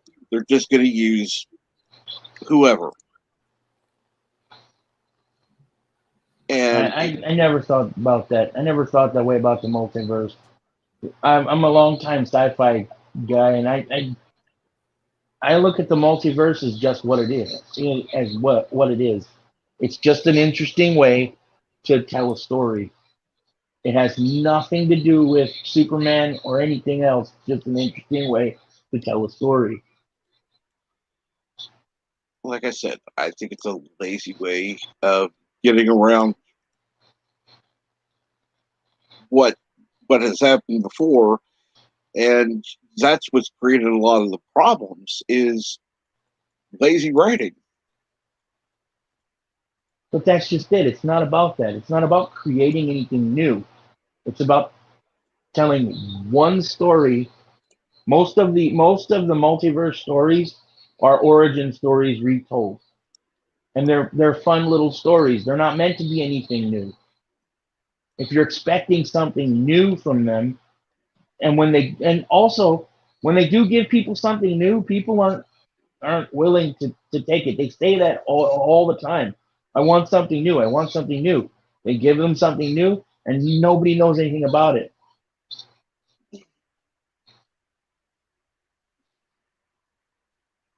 Hey, Cap, I just looked at the clock here. I got to get with my daughter in a minute because she's got schoolwork to do. If you're still on Absolutely. later, if you're still on Okay. later, yeah, but if you're still on later, I may pop back. But excellent. I think this was the most fun I've had talking on a panel in quite some time. And no problem, Darren, when work must come first. So, peace and long luck, guys. I'll see you all on the flip side. Absolutely. See you See you later. And so, Bird, what's going on? And I think I'm gonna bow out too. My phone's getting kind of Absolutely. hot. Yep.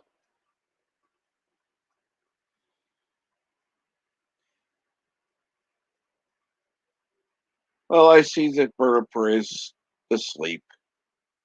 I hope he's sleeping well. Yes. In fact, I'll take care of that right now.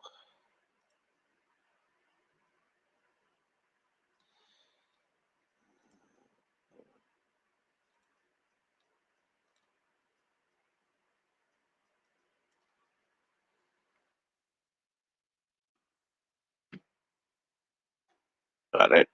Now, so what's going on, everyone?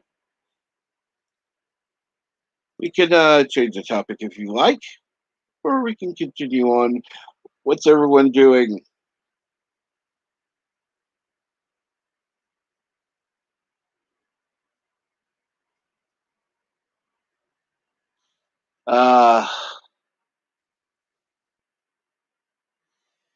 MJ Garrick, you're more than welcome to come on if you're able to. I'd love to talk to you. As far as that one comment, I'm gonna have to remove it because there are people that do things that yeah, they're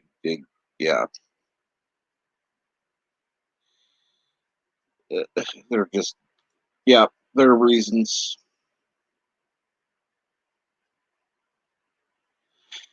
It's no offense to you, but so did you Hey, have a good Cap, weekend? I'm here. Sorry, I was in the middle of and frankly, the comic chat was basically putting me to sleep. Not my cup of tea. I know. But Not yes, mine. another 5 minutes, I would have been out. And then I heard everybody leaving. I was like, oh, let me load you real quick. And then it went even quicker than I thought. So, oh, shit. Oh, okay. I'm back. Cool. I am back. I'm not always asleep, MJ, but I am not. I'm not a comics person. I love when people are talking about it. I think it's great, because I know there's a lot of comic fans in this community.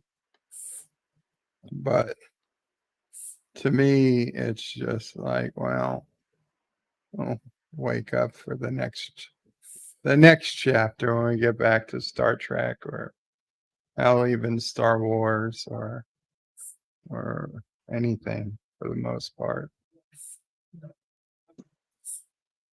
Okay. I'll let you pick. What would be a good topic to talk about? I just want to send prayers to the people in Louisiana. Absolutely. That storm, it's crazy. One of Cecil Prey's friends, parents, I just found out is in a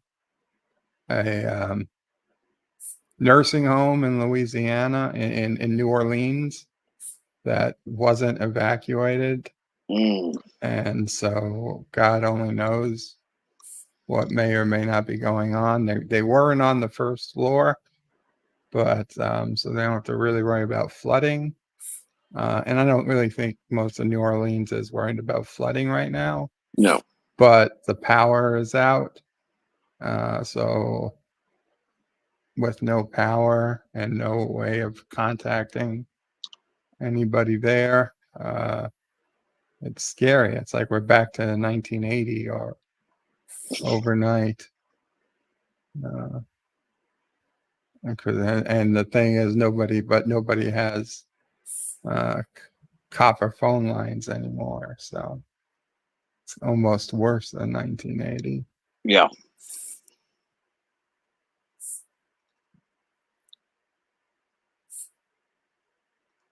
I'm sure there's other people in very similar situations, and I hope anybody has family or friends down there that they're okay. Obviously, you can get through to them soon, hopefully. I mean, we've got that going on there. We've got, thing going on in Afghanistan. We've got the ongoing virus. We've got fires in California that are just so freaking huge. It's crazy time. Everything's hitting at the same time.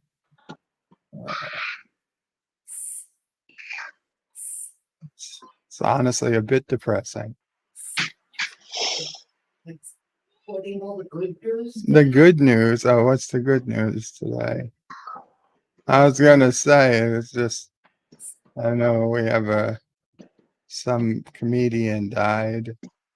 Ed Asner. He's an old guy. Yeah, I know for a lot of older people, that name means more. But Oh yeah.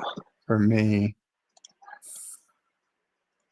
I can't say I ever thought about the man until I heard he passed away. Are you serious? Honestly, Cap, I can't really say I can think of anything I watched in the last 20 years that he was in. No, not really. It was older stuff that I could think of, but You would have been alive then. It's not like the, you know. Oh, yeah, it's not like it was before I was born, but well, some of his stuff was. Well, A yeah. lot of his stuff was, but I mean, yeah, I got to be honest. I really can't think of anything that I ever watched that he was. Right, but I never watched the Mary Tyler Moore Show. So, good news. What good news? Honestly, I don't know if there's any good news anymore. There's got to be something.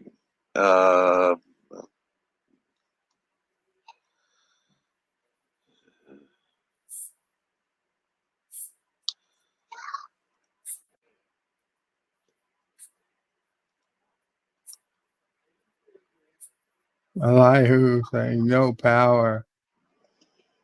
New Orleans. They will see something no one has seen from the city in 16 years. The Milky Way tower fell into, yes, the power tower. Well, I don't think they got to see the Milky Way with all the clouds. I don't know if the clouds will be gone by tonight.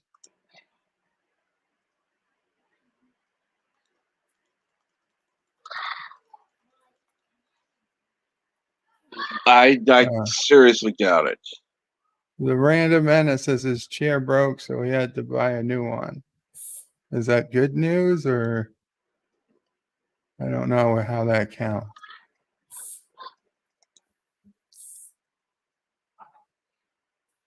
And well, if he's been wanting a new chair, then they had a good reason to buy one. So yeah, that would be good news.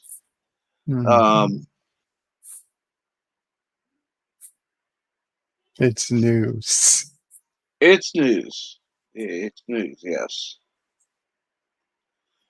And then, of course, the worst news of all in the past 24 hours that I lost a question of track by 1 point.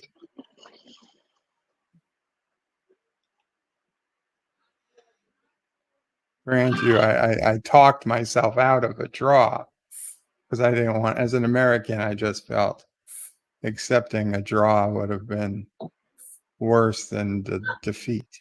No. You should have accepted the draw. Besides, I'm sorry, I've not seen it. I've not seen it.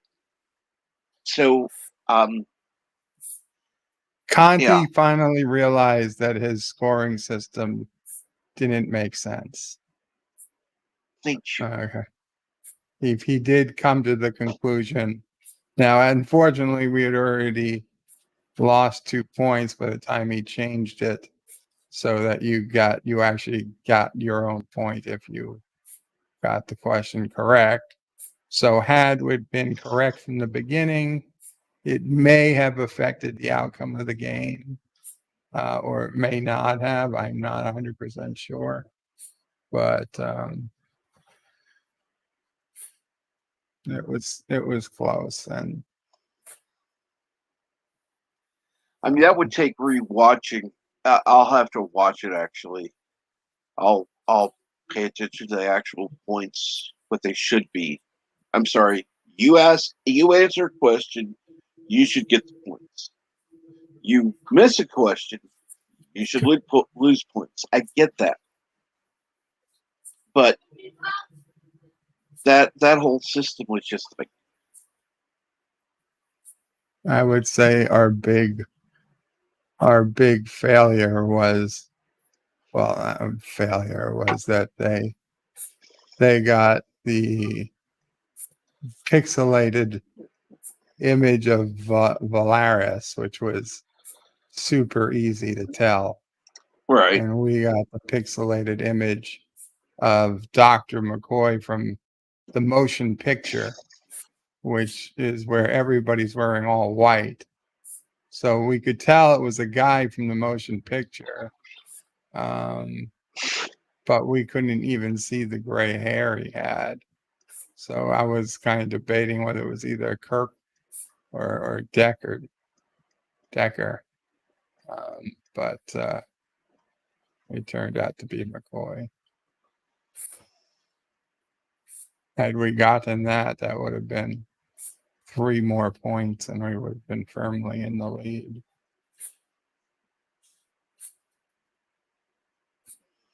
Also, I'm going to say that the question to ask the first half of the V'ger prefix code was not a fair question compared to questions like what color was the pickup truck in that Jillian drives in Star Trek 4. What was it? 371. No, it's a like 8-digit code of random numbers. It was like 5265429548825. I mean, it was longer than my phone number. I mean, it was a ridiculous number to expect anybody to remember. Now the prefix code, which was another question we got asked. What was the prefix code for the Reliant? Mm-hmm. That was only 5 digits, Right? and we were so close. We were so close. We were only 1 digit off. The last we got a delivery mode. The last digit was a 4. It was a 9 or a 4, and we said 4 or 9. I could picture it in my head on the 7-segment display, and the 4 and 9 is just a 1 segment difference. So we were so close, but that didn't count. But I get it. The Reliant prefix code, I can get as a legit question. Right. This 9-digit fucking number for the V'ger prefix, and it wasn't even the full code. No, it was only the first half, and then V'ger burned itself out.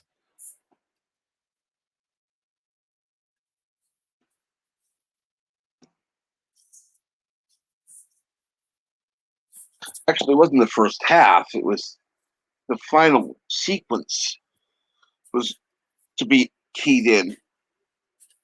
Is Right, where it well, burned out. Is that all that was supposed to be in it? Yeah. Okay, good. I don't know how long the final sequence was, but Yeah, we don't know how long it was, but I mean, it was just a crazy number. I was like, that really, I felt that was an unfair question in terms of the detail, but whatever. And there was no other question even remotely as ridiculous.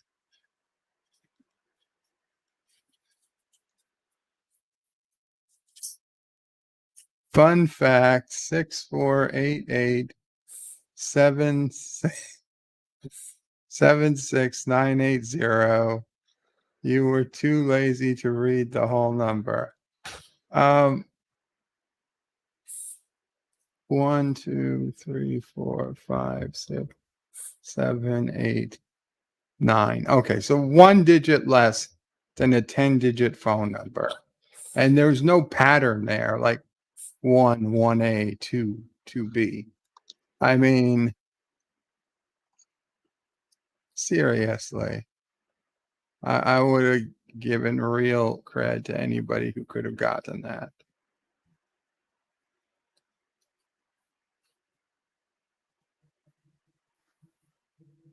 honestly, I don't think they even gave it any consideration when they came up with this sequence. It's just like, oh, well, here. Yeah, I think it was just a random number, right? More or less. I don't think it had any. There's Professor Brainy Specs. He says it was a legitimate question. I'm not saying it wasn't a legitimate question, Professor. I'm saying it was by far the hardest question of the game. By what it was made to sound like prior to the game starting, there would not have been a question that difficult in the game. That's No, not I even mean, casually. I don't even know if John DeMarco would have known the fucking number. Quite honestly, that was the test. I never got an answer on if I John doubt even DeMarco. John DeMarco would have known that fucking number. And if he doesn't know it, who gives a fuck? Honestly.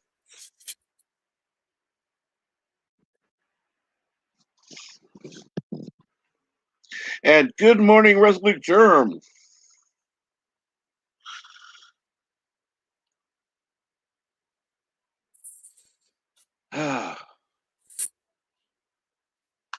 I know you do. You have a mix of questions, Professor. I need something to bitch about, and so I'm Absolutely. bitching. Lost by 1 point. Look, you heard me before then. I Yeah, it was thought a that the little. point system was ridiculously stupid Well, he and finally confusing as fuck. understood the problem. He earnestly both thought that there was a way to win. He earnestly believed that there was a way that you could come out winning if you put in right answers or didn't get wrong answers. It didn't. Finally, he realized that they just, regardless of how anybody answered, it was the you were always going to end up with the same exact point spread as before the round started. Now, what I explained to him was that there is a way to do it how he wanted to do it. Whereas if you got an answer right, the other team gets 1 point. But if you get an answer wrong, you lose 2 points. So that would do it. That would be like, okay, now you still have the incentive to get the answer right. Even though the 1 point goes to the other team, it's better for you in the long run than you losing 2 points. That's how you got to do it. But if it's an equal number of points, then it's just futility.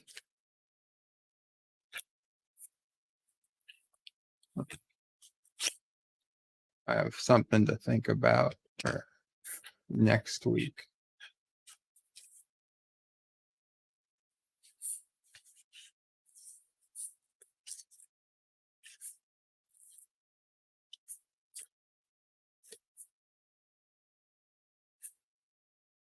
Now, honestly, I'll be honest. I wish I had known that round 5 was the only place the JJ Trek questions were going to be. Because then I would have not needed to worry about JJ Trek at all. But I guess it was possible that JJ questions could have been asked during the round where we got to ask other questions. So, I mean, in that respect, it didn't only have to be that round.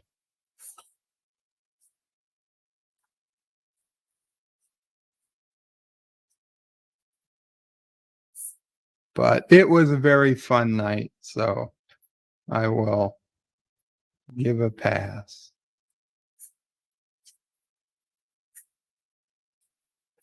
And I continue to say that he should absolutely, I feel like any question that doesn't get answered is just a waste of people's time.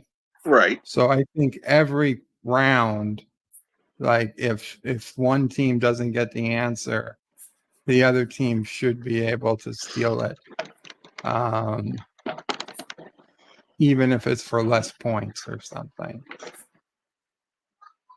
Like if the base every right answer was 2 points, but if you get it wrong, you lose 2 points or whatever, or you get it wrong, you don't get any points, but the other team can, if they get it right, they get 1 point or something.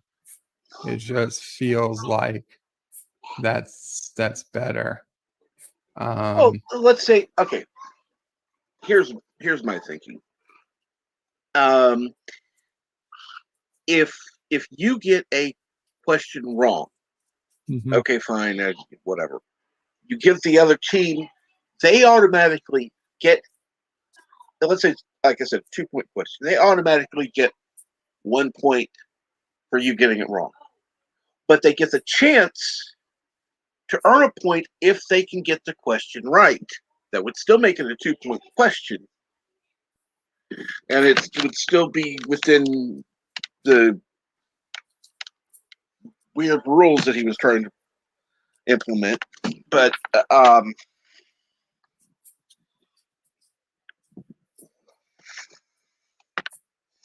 I did have a thought last night. Yes. I'm trying to remember what it was.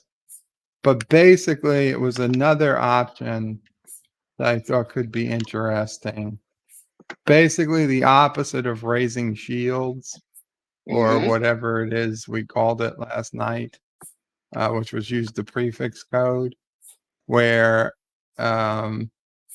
we bounce our question to the other team if we don't like it. But I don't know what we'd call it. But instead of forcing the other team to take our question, it would be available once per game. Shit, I don't remember what it was now. I gotta think. Is it we steal the question from the other team? I don't remember. Fuck. I'll be right back, Cap. Absolutely. All right. So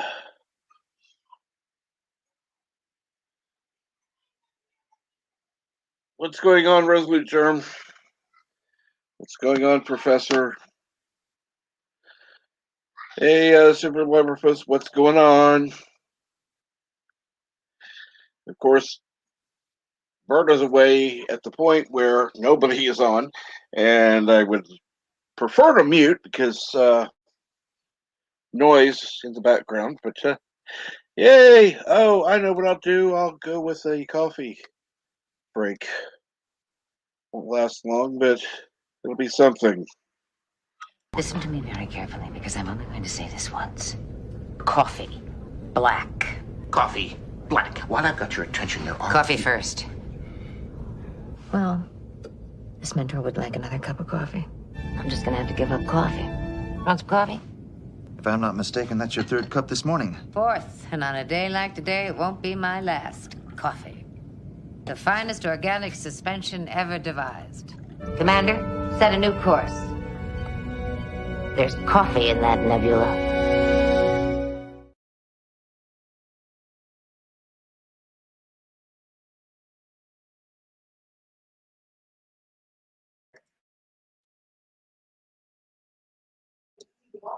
Okay, at least I'm back now. And for Bird going, and when he did, leaving me in this position, I'm going to do this. Like this? Bitch!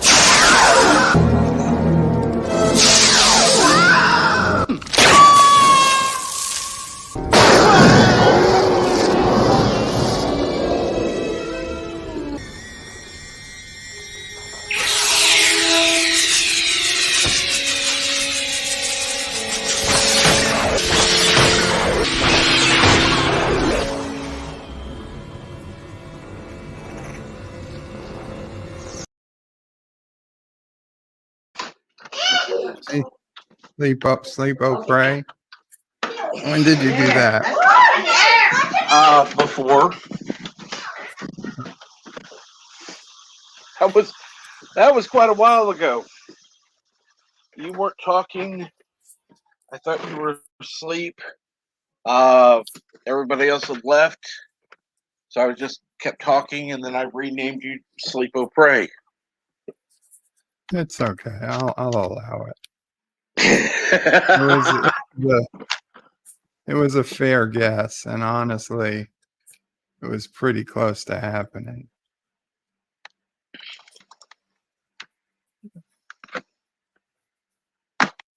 I can't believe this certainly made sense in the middle of the night as I contemplated it. Now I seem to have lost it.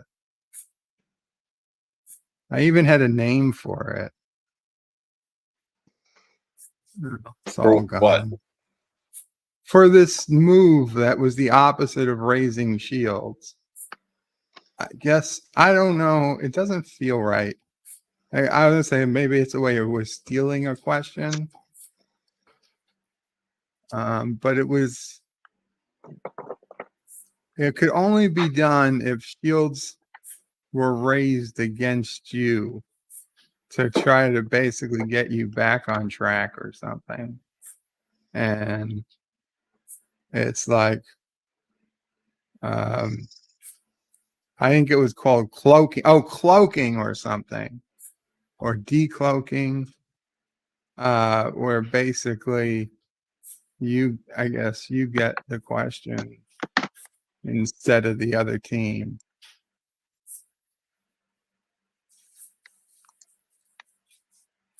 Well, decloaking would make sense for that. But good morning, Resolute Germ. I see you're muted. Okay. Hello, Resolute. Good morning. How you guys doing? Not too bad.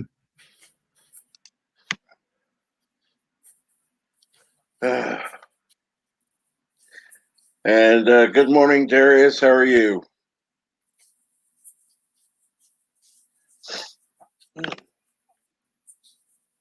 So, unfortunately, I was asleep by the time Farscape was on. How did things go? It went okay. Chris was able to make it. Good. So, yeah, I had someone to bounce off.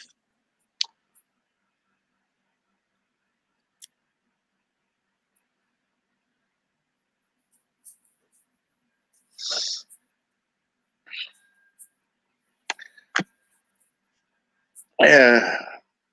And I know he likes the show, so yeah, I do too, but yeah. Having been awake yesterday from 1 in the morning, it's like, oh God, I know I'm gonna be asleep then. Yeah.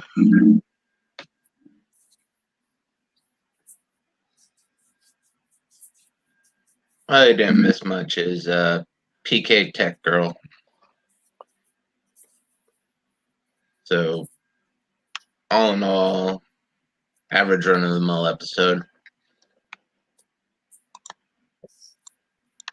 I think it's the latter half of the season where things start to get interesting for this season of Farscape. They're still just setting everything up. There were some episodes in the middle that is like, what the fuck? Yeah, those episodes keep popping up. Even throughout the later seasons, they get sort of weird. But enjoyable. Yeah, still enjoyable. I mean, even those ones that were really weird were still better than Discovery. Oh, yeah.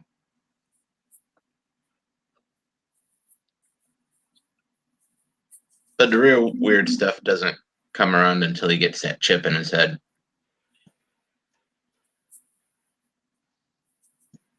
Then they get really weird. Oh yeah, season 2.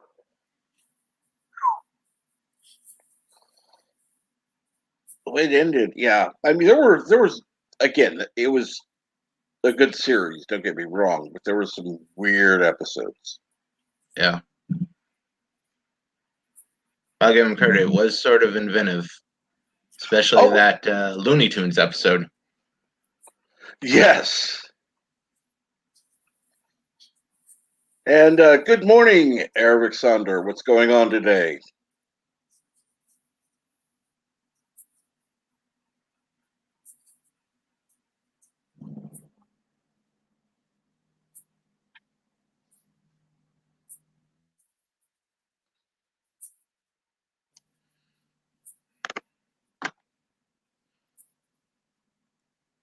Yeah, Brainy, I agree. Harvey was a good way to drive the story.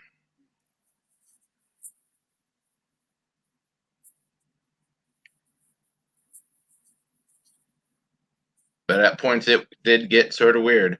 Yeah.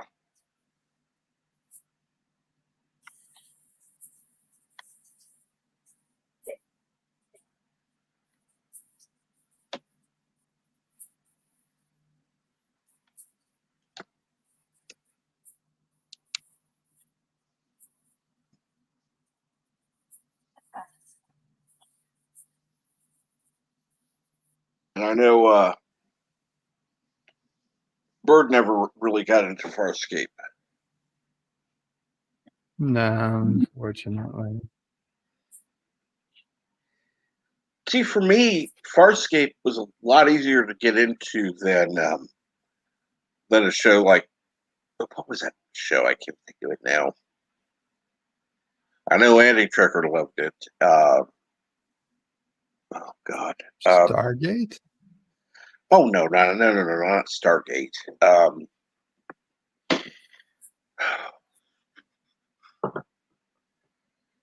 to remember. I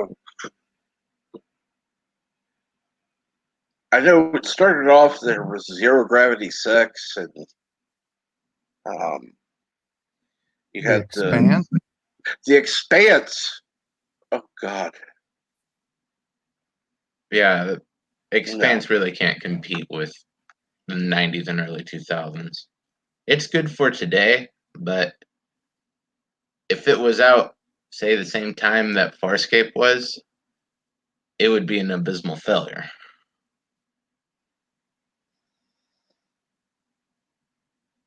Because really, the story isn't anywhere near as good as, because at the time you had Farscape, you had SG-1, and I believe you had Enterprise around that same time period. And it can't compete with any of those shows. Well, you really only had two Muppet-like characters in Farscape, so it wasn't like Muppets in space. Yeah. And one of them, basically, he was on a view screen the entire time, so he's more like a green screen effect than a Muppet. So you're only really dealing with one little Muppet. Yeah. Every episode, there were a few times they interacted, but it was not as often. You're right. Yeah.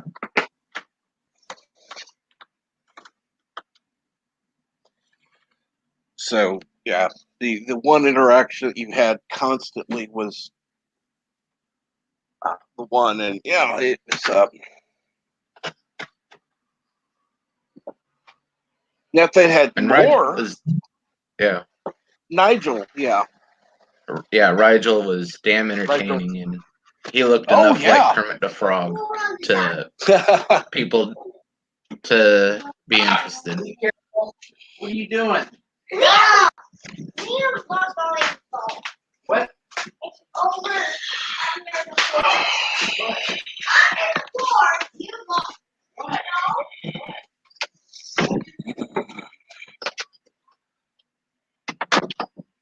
I hate having to go out and get coffee.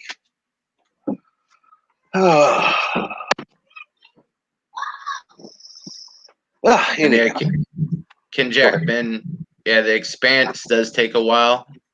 I'd recommend if you're trying to get into the Expanse, just skip season 1. I tried watching. I got halfway through season 1. No. Yeah, it's rather pointless to the. You don't need it for the overall story, and it really, really drags. It took me 6 months just to get through that season, and about the same time to get through the other 4 seasons. Or however many long that it had for on the sci-fi run.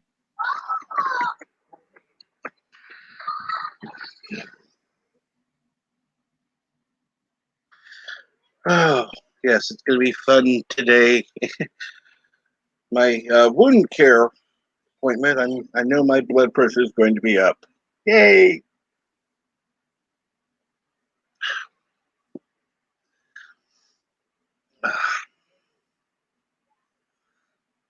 Yeah, that's gonna be really fun. Have to doctor. Oh, your blood pressure is twice normal. Just tell them nephews. Exactly. They need that. They should understand that. Well, and I've been keeping my distance because it was a possible exposure to COVID. So it's like, yeah, go away. Don't want you near me. It's a good excuse.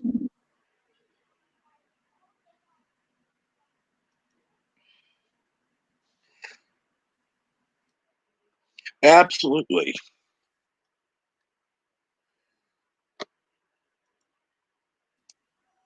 Personally, I'd milk that a little more. Oh no, yeah, I know it's been 2 months, but possible exposure. You should stay away.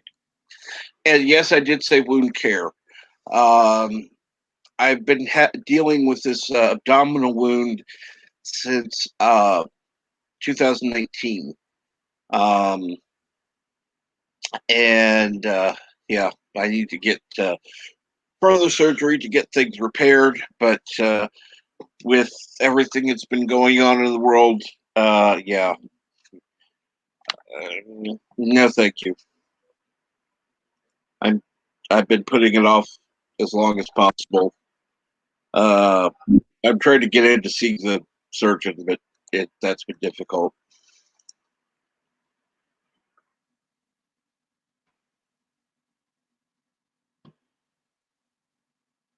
Yeah, that's a lot of stuff that people aren't realizing about this whole pandemic thing is they're shoving all the resources toward that. All the normal day-to-day stuff is getting pretty much ignored. Mm-hmm.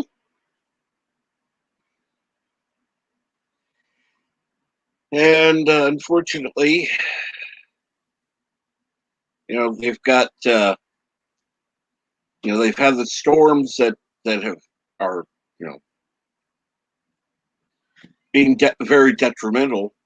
If California would pull their heads out of their asses and actually open things up where, I don't know, computer manufacturing could be done, where they do it in clean suits anyhow, there wouldn't be these issues. Yeah, a lot of, especially around here, they pulling stuff back down, and it's like they're begging people to leave these states.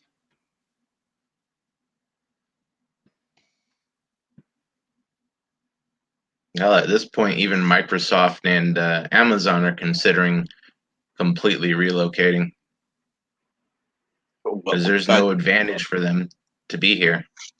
Can you blame them? No.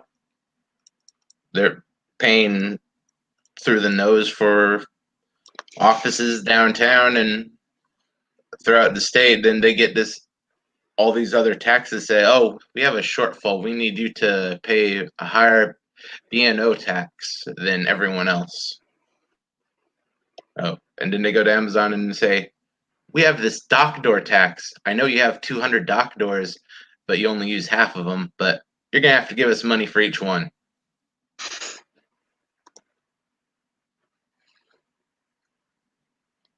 They come up with some ridiculous taxes that just make no sense. Yeah, it's because they Oh, you have a dock door. How does that impact anything? A dock door. Use it or not, you're paying us. It's insane. You're paying us to have a dock door. What?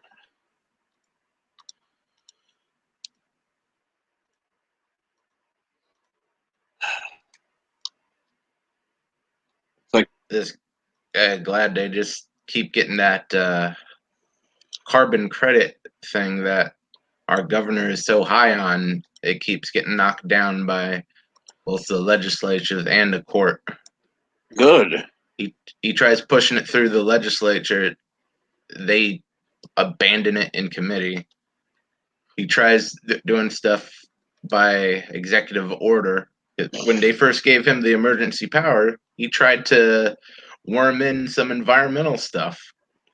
And thankfully, the state Supreme Court shot him down. Good.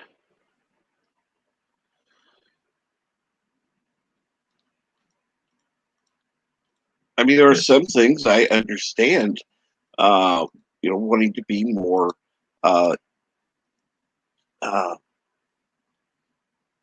better use of resources. I get that. You don't do stupid things, but come on. Yeah. It is a minor miracle they sided against him. Usually they are completely in his pocket because the Supreme Court does whatever the Seattle Tacoma area wants and ignores everything else. But they had to say, yeah, your emergency powers are only related to the emergency at hand, and there's no way we can think to justify this as being part of the emergency at hand. Exactly. But they tried as best they could. Well, you do have to give him credit for trying. Stupid as it may be, he tried. Yeah. How that piece of shit got a third term in office is still beyond me.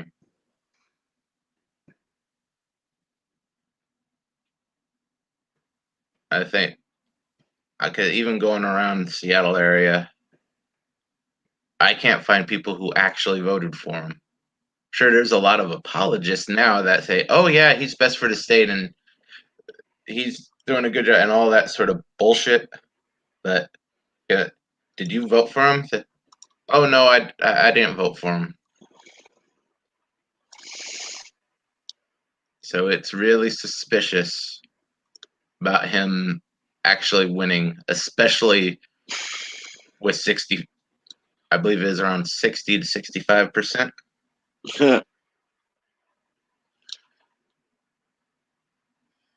Oh, well, I can say this. I know people who, they will vote one way, and it's like, well, I don't get it. I really don't. Personally, Yeah. I normally don't vote.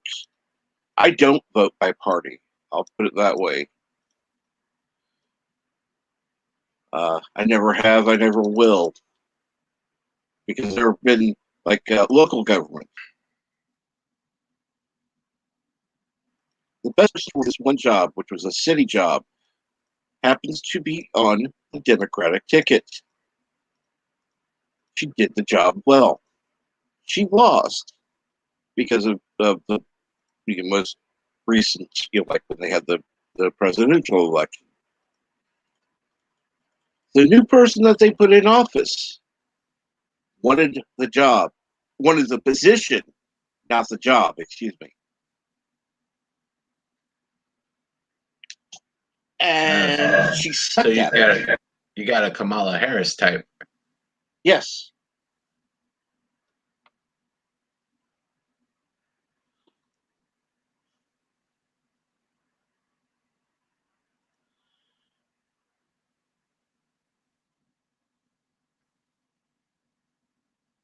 Yeah, local politics is. You think the federal elections are scary? Look at your local politics. It's a whole nother level of messed up. Oh yeah, and I know there's some of the offices. It's like, God, why?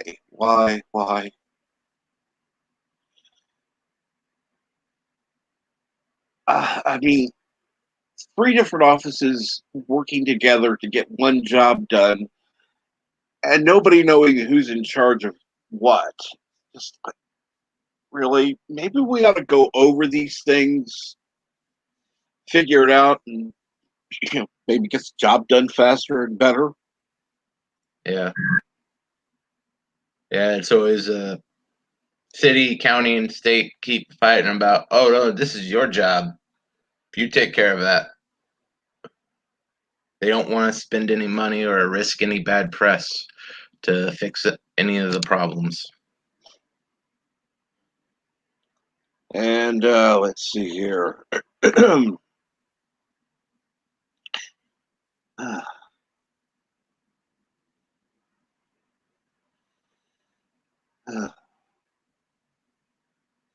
So what's going on, Super Blubber Posts?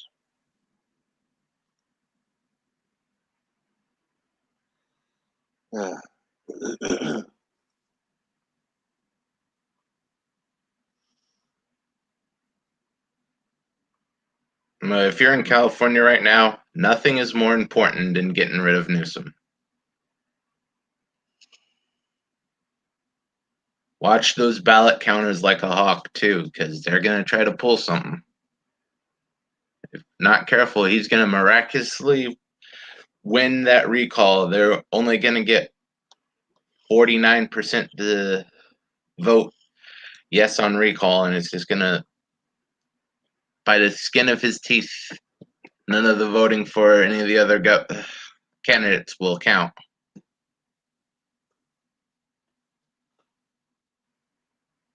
Okay, Super Blubber Post has errands today, and we do have a question from MJ Garrick. Hottest woman in Trek.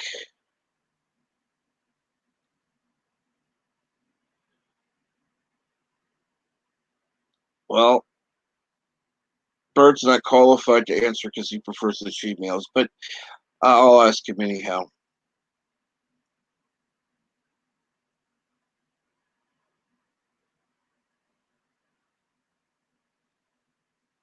Bird? What about you, Resolute? What's up? What do you? That's a tough call. I'd have to. It's too close to call between 7 of 9 to Paul and Hoshi. I did those 3. I don't think I could really make a decision. Okay. Oh, definitely. I never cared for the suit on 7 of 9. I think they yeah. I think it detracted from her natural beauty by this corset they forced her to wear. But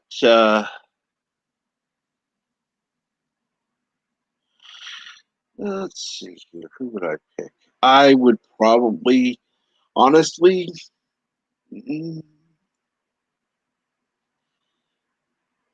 I'd probably have to say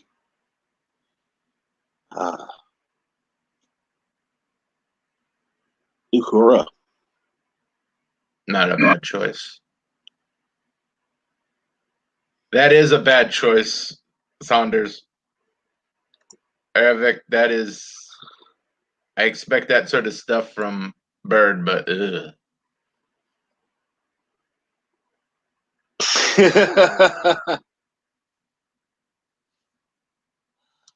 Oh, Jadzia. Yeah, absolutely. Absolutely. That's a wonderful choice. Yeah.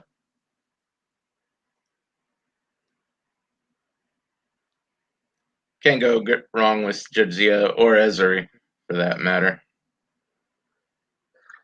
The problem with Ezri is there was no real character development.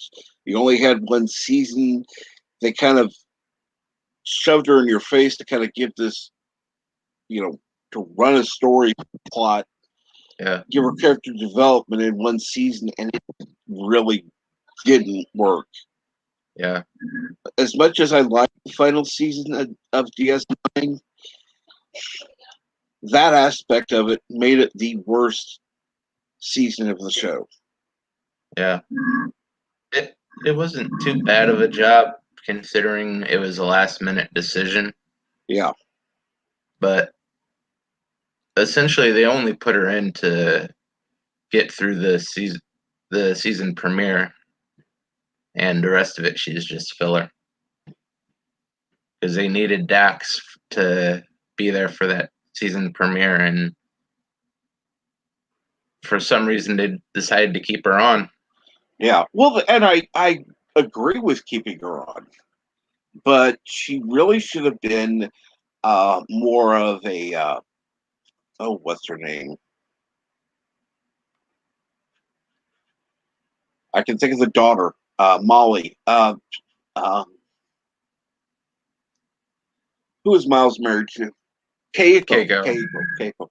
She should have been a more Keiko-like character, and just kind of there, not really as much in the forefront. Yeah. And Ken Jack Ben says Lita.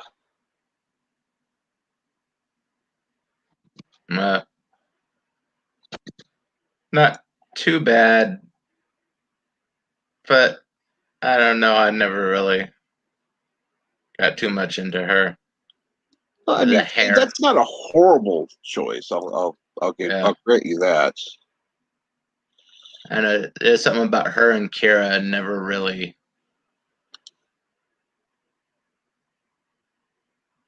really found that interesting.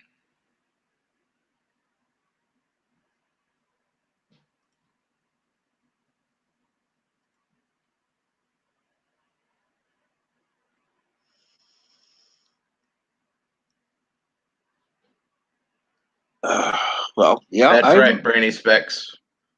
It's much more than looks. Absolutely.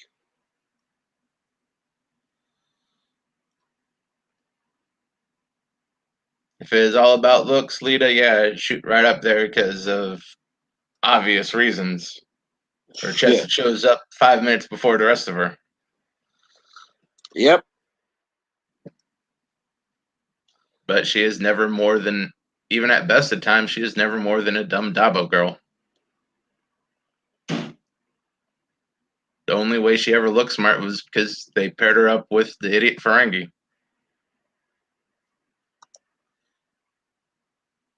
And that's when they chose to change his character, make him more intelligent.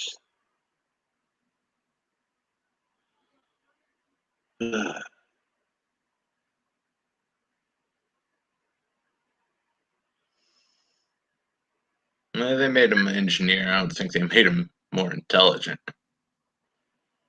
He is still a blubbering idiot.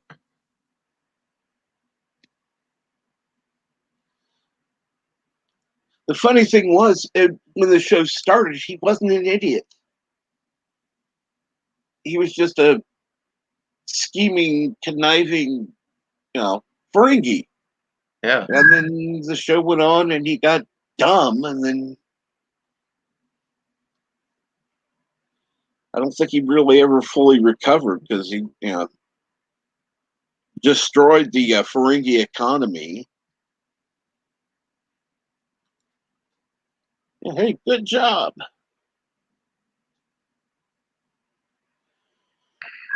And somehow he ate his way into supreme power. Yep.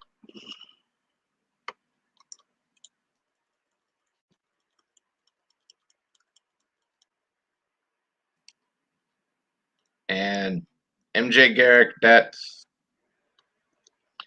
about as questionable as the Lusa and Bator.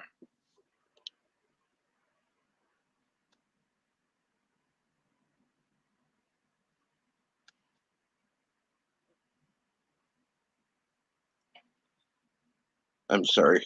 Who's that? I can't think of it.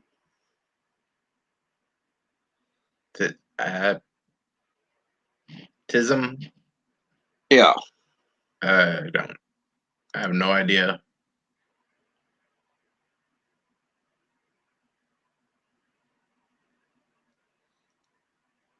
Quark was a better woman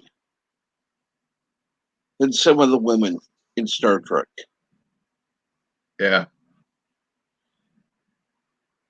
And that was only in one episode.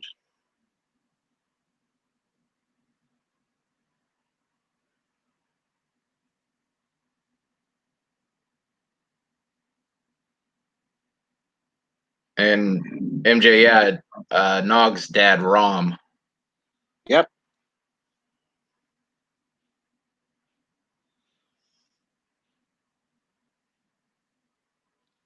Because if you recall at the beginning, he was very vocal about, being against the Starfleet education. Yeah. And it became more his brother saying that. And he was just kind of. The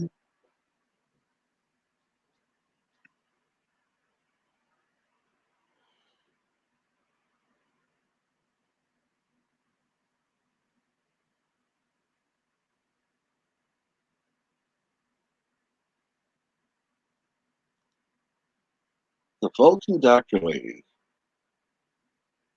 is oddly sexy in TNG. I'm trying to remember that one. I think that's one from just the one episode. Okay, yeah. With Data's grandpa. Oh, yes. Okay.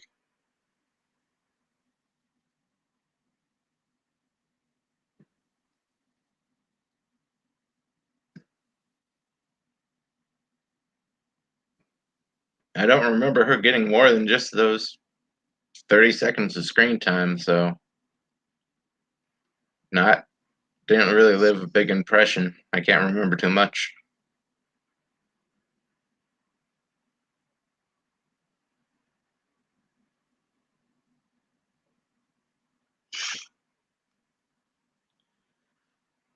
Oh, yes. What was the other episode, Brainy? Eric said her name first, and Professor, and says I believe she's in 2 episodes.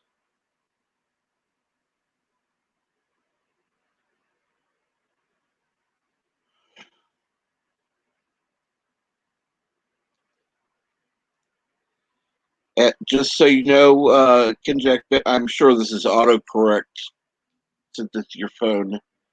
Tell your phone it's ROM, ROM.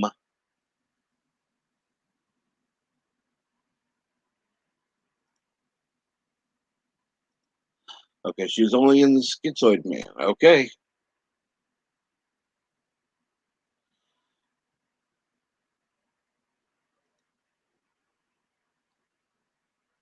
Oh, yes, that's right. She was referenced in other episodes, which is why you would tend to believe she's in more. Yeah. Yeah. I mean, it makes sense. Yeah. Yeah, she's always the doctor that Crusher is referring to when she's leaving sick bay or something like that. Yeah. That way you know there's another doctor there. It's just you don't see them usually.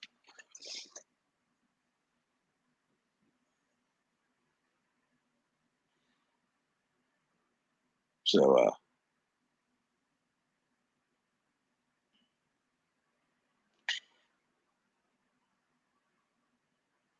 maybe we should be making fun of Sleep O Pray.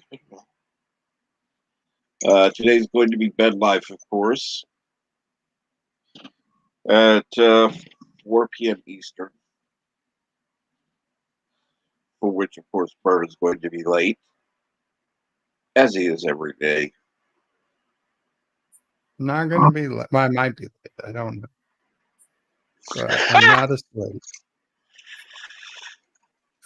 Truth be told, I'm setting up a watch. for the first time in 12 years.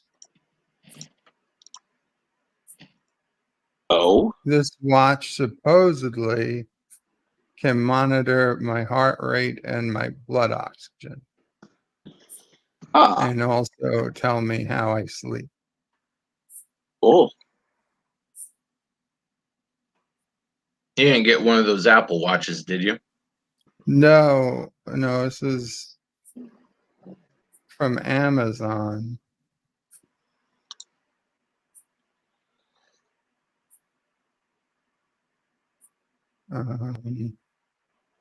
They actually had one with Alexa. I was like, no, I don't want that.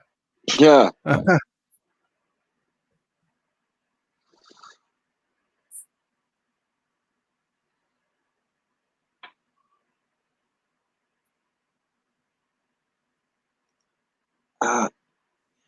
And Jack Ben says Dr. Solar was featured heavily in the New Frontier stories written by Peter David. I have some of those stories, by the way. And she was played by, also played at the female Q. And Oh yeah, and Dorian. Okay, cool. yeah. She was the one that Shrang was in love with, and she ended up dying.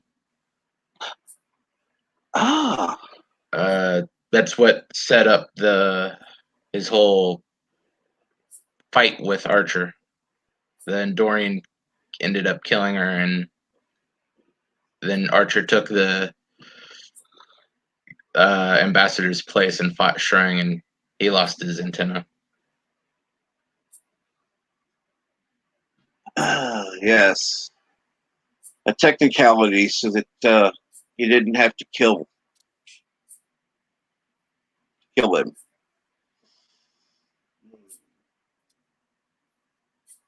That way he could still live and be defeated.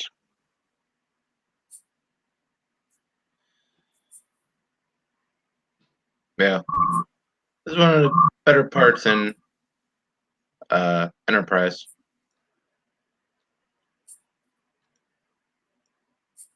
Mainly because it had nothing to do with time travel. All their reliance on all that time travel BS was what really brought that show down. Everything always had to tie back to that temporal Cold War. They had just forgot all that, the show could have been great. I did like the one episode where they went back the and oxygen's 98. Let's see what the other thing said. I'm sorry, Cap. I didn't mean to interrupt. No. Okay, so the new watch says O2 level's 98, and what's a verdict on the other one?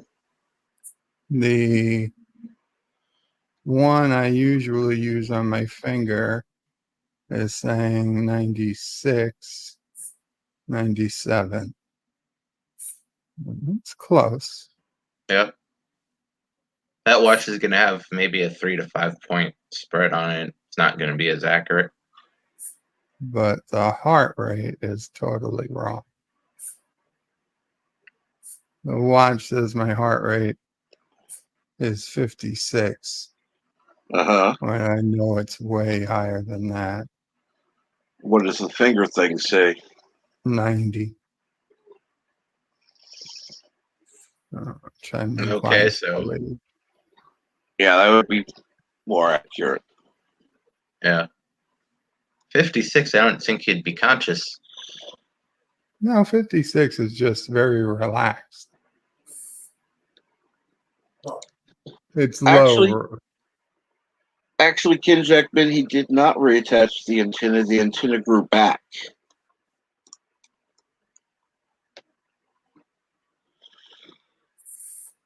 I'm not sure how, but that's one of the things. Just put a little cream on it. That'd give it 6 weeks. Yep.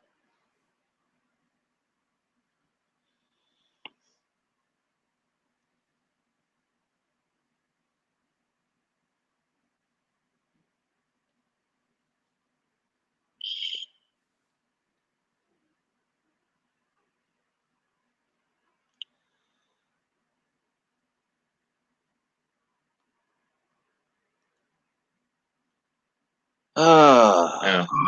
They did that episode okay.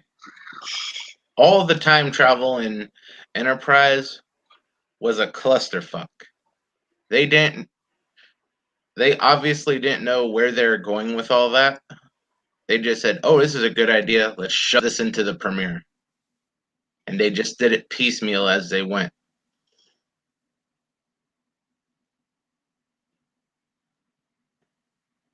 The show didn't really get good until after they gave that crap up, and after they got done with that Zindi stuff, and they had one good season. They had some good episodes scattered throughout those other seasons, but as a whole, one good season.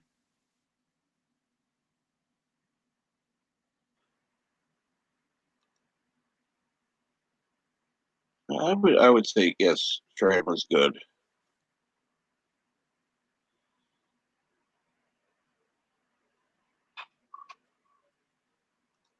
Okay. Ken Jack Ben says, I don't like that episode of the original series, but the time travel isn't the reason. Okay. What is the reason?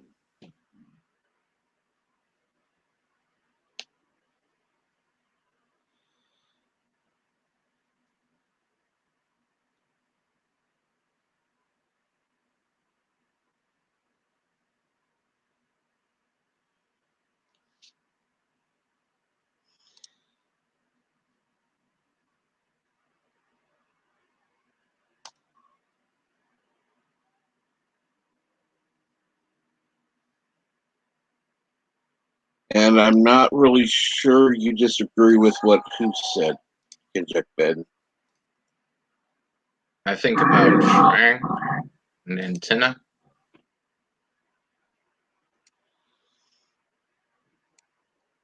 I don't remember how long. I know Dr. Flox put something on there and said it would speed the recovery time for regrowing the antenna, but that I don't. As far as the exact amount of time, I don't remember. Yeah. You said 6 months and half with this type of lotion or something. Yeah. I think that's what he said.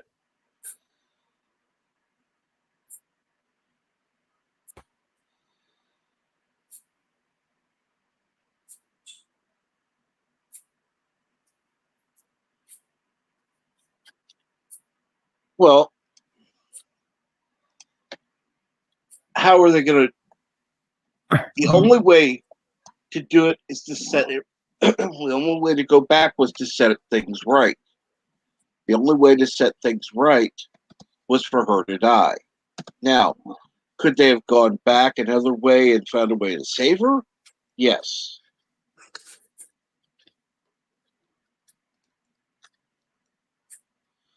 But in that episode, the only way to go back to the future was the Guardian. And the only way to do that was to let her die.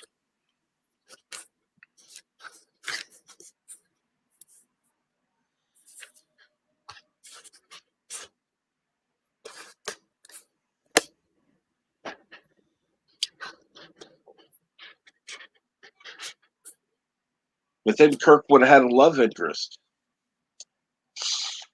And he would have lost that reputation, which was actually not really true, but, whatever. I think it got sort of mixed up with Shatner's escapades offset. Yeah.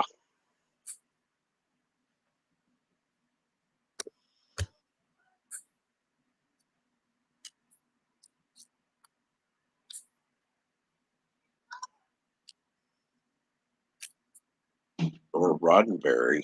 Um,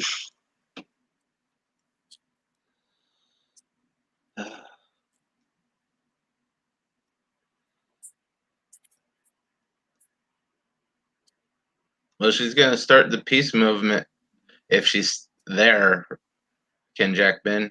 there was no way to prevent her from starting the peace movement. The only way to do that is for her to die. So, yeah.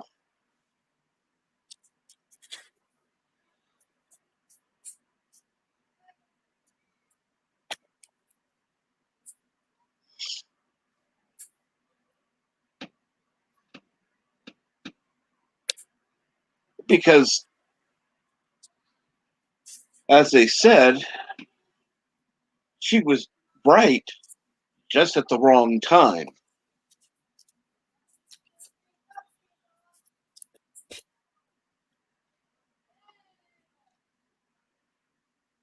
And that is the most important factor, is time.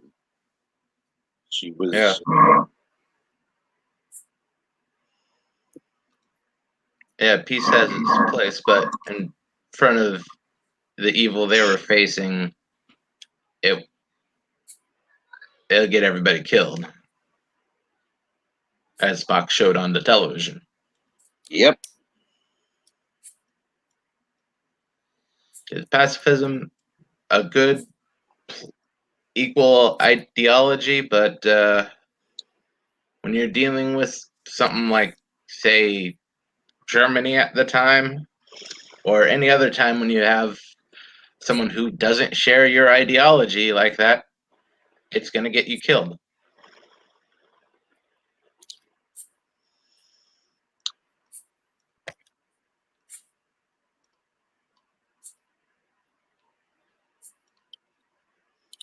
Oh, this would definitely get me banned in what do you call it? Australia, but they're becoming more pacifists there. International, yeah. They'll sit back and let the country decide because they know it's better for the greater good. And it's like, yeah, fuck the greater good. Sorry. Yeah. Or they're backing down internationally, but locally they're becoming downright totalitarian to their people. Yeah.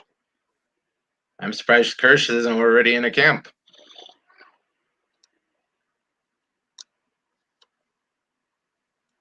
It's getting close. That's why there are people that want him out. Yeah. If he can manage to get out of that, that'd definitely be for the best.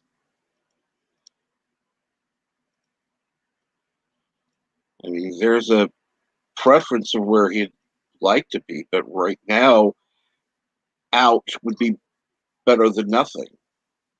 Yeah. And Australia should be a good lesson to anyone in America who thinks gun control is a good idea. You give up the guns, this is the type of shit they're going to try pulling here.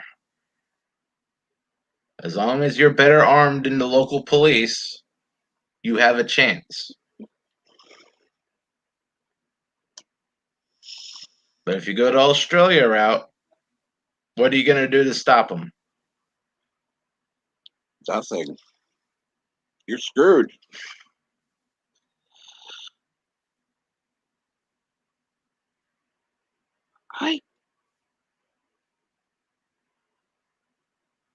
I don't agree that they were quite pacifists. They just knew the right times to do something and when to just let it go. Yeah. That pacifism thing for the Vulcans, that was just a front. They had spy networks and massive warships.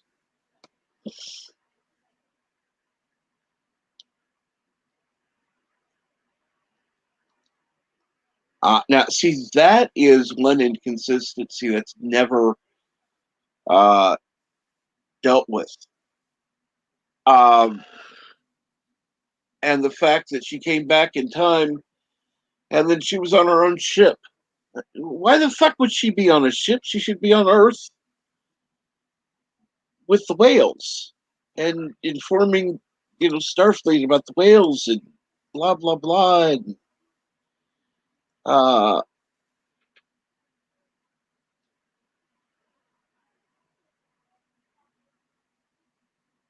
I don't think we need to know that, Eravik.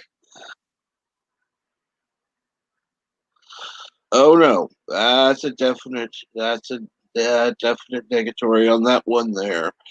And MJ agreed. I think they could be. Yeah. Well, they're essentially Romulans, so lying is in their blood. Um,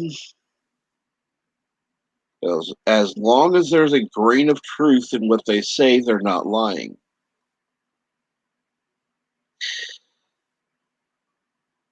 So, if they're telling the truth from a certain point of view, which Spock has done, That's very Jedi of them.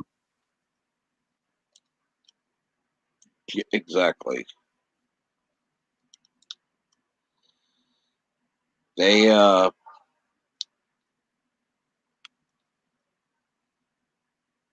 sorry for the Star Wars reference, but yeah, if he didn't lie but didn't tell the truth, that's not a lie. It's whatever.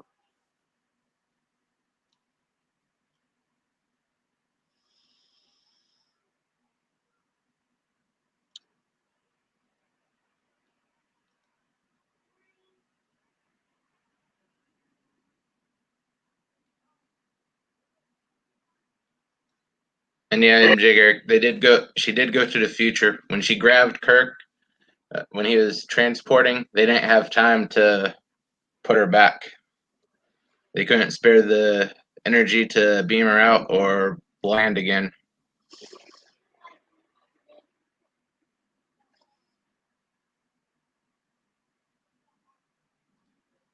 Which, if they had the whales, would have been killed, but they kind of would have ruined the story.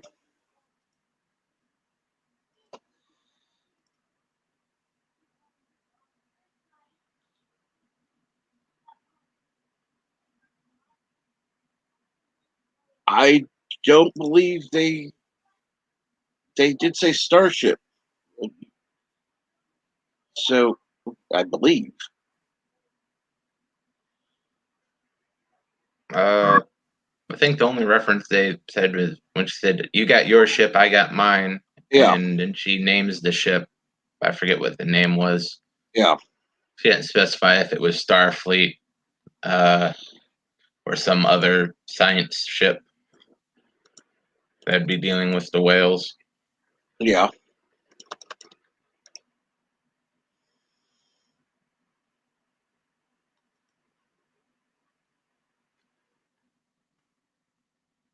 And MJ Garrick, temporal directives, the directives in whole, do not apply when your name is James T. Kirk.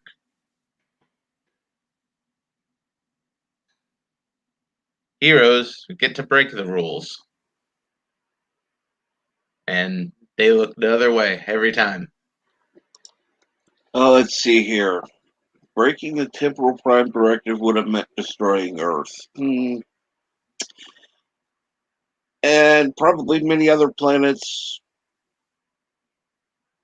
Thousands of people dying on starships that were disabled. Yeah, I think the one would be overlooked by allowing whales to be brought into the future and saving the Earth. Yeah.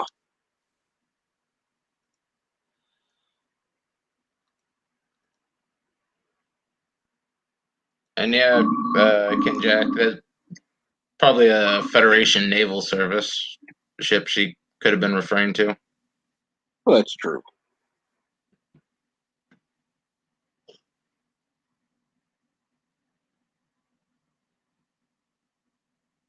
And greetings, Mountains of Elysium. How are you today? Hey, Mountains. Sorry to hear about your systems. Oh man, that sucks. Must mean work is even more difficult.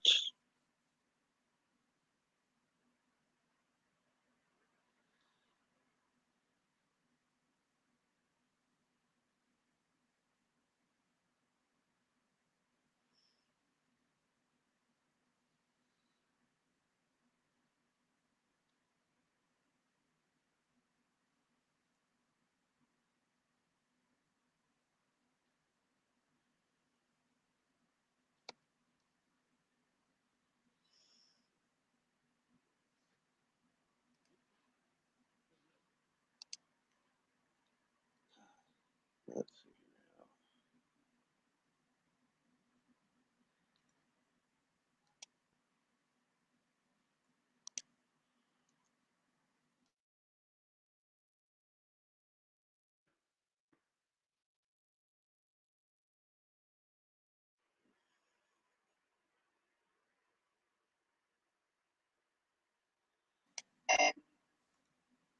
And let's see here. Janeway took the cake when it came to temporal violations. Yeah, she was pretty bad about that. True. I would agree. Drove poor Captain Ransom to do very bad things. They put him in an asylum.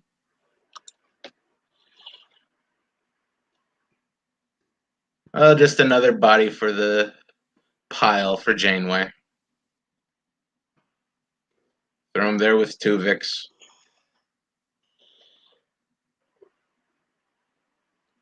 Oh, I would have.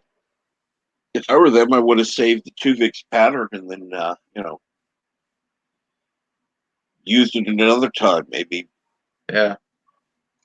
On a holodeck character or found a way to bring him out. Yeah, simple enough. Just make a transporter clone of Tuvix and then rip apart one of them. So you have Tuvix, Tuvok, and Neelix. Why you need Neelix is beyond me, but at least you have Tuvix and Tuvok.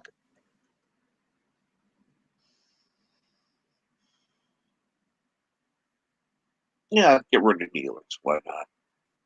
At least Tuvix was actually, he was superior overall for everything.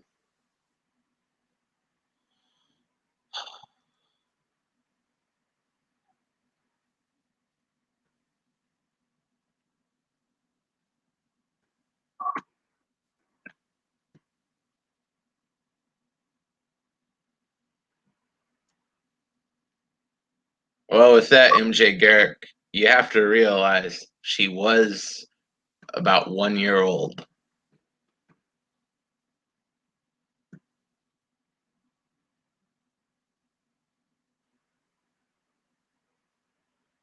Let's see now. Who? MJ Garrick, Neelix had a girlfriend, we'll never know. But when Kess came on board, she still wasn't 1 year old, and we don't know how long Neelix had been dragging her along. So when he met her, she might as well have been born yesterday. So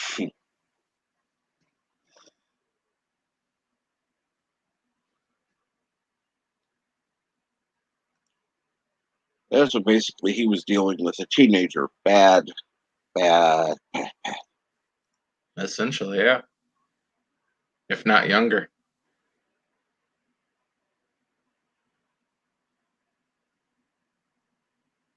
Yeah, they could have. You're right, Mountains.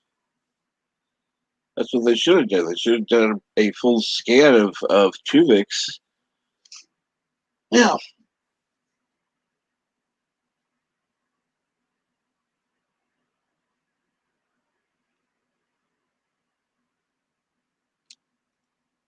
And yes, Yeah. he Well, you did. know how it is for single mothers. Their standards go a little bit lower. Well, they were in a colony, and he was fresh meat. So yeah, she knew all the other ones. So sure, why not?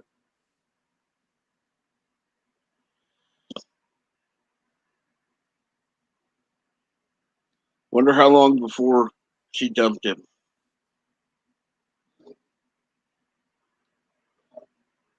I don't imagine before too long. Because we never get to find out. But then again, it's a pretty small colony. Her options are rather limited.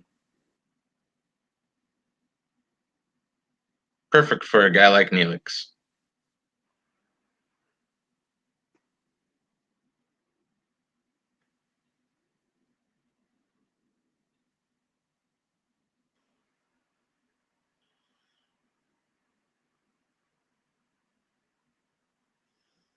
And MJ Garrett, I have firsthand with the lowering of standards of single mothers.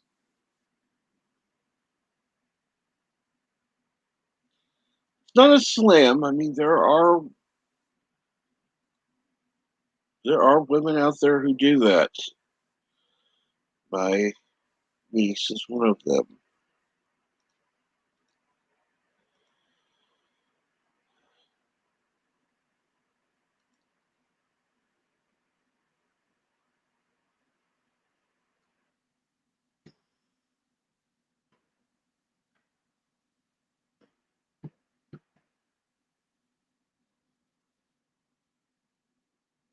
And what's going on, Bird? You still awake or sleeping? I'm well? awake, Captain. I'm Get that awake. watch working? I don't think it's going to work out too well. And just to tell Mama Pray, yes, I got an email. She just sent it. She said she believes that is the plan, but she will confirm with Eric today. Okay.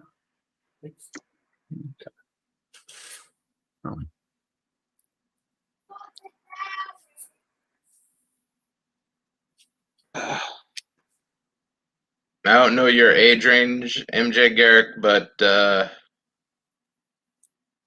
college girls and single mothers, that's sort of the opposite end of the spectrum.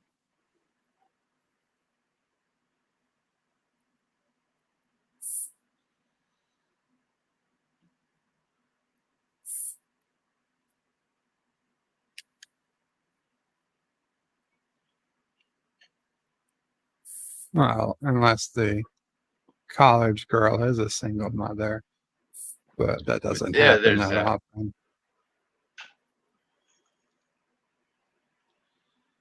And generally, at that age, they're still closer to the college girl than the single mother. Yeah. Yeah.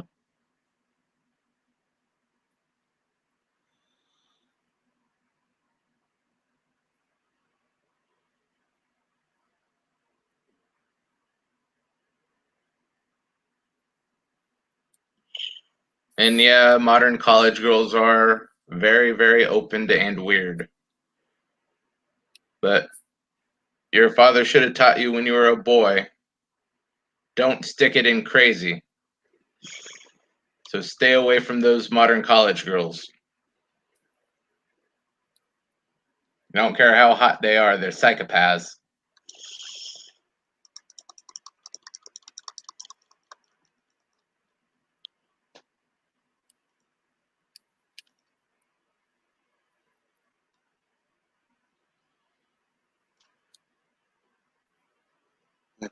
Sorry, God gave you a hand for a reason.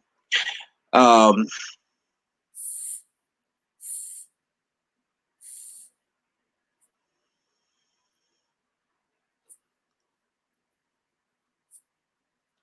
Look at pictures of these idiots all you want.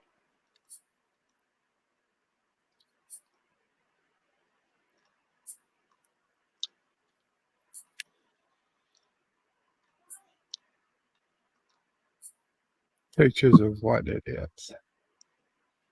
I mean, I'm not okay. I'm not saying that there aren't attractive-looking, crazy people, but you know, yeah.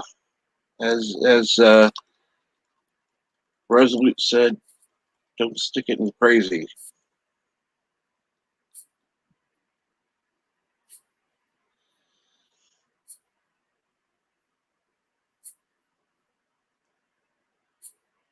And don't tell me you've never masturbated in your entire life, Bird. What? Bird just wasn't following the conversation. He didn't know what Garrick was talking.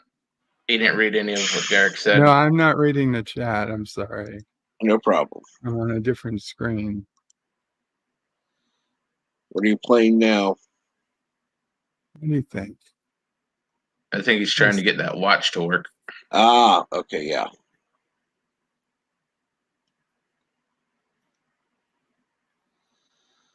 It also does weather, but of course it doesn't have Bayside or Caroga. It's got Great Neck Estates, which is like 5 miles from here. It isn't terrible, but I mean, there's better. I mean, there's an airport 4 miles in the other direction. It should be using that as the default. Apparently, I had to turn on GPS to use the goddamn watch. Well, yeah. No, yeah, they can't track you otherwise. Exactly. I had to give them access to my photos. Why the fuck do they need access to your photos? Okay, I So get they can GPS. scan the QR code and set up the watch for me.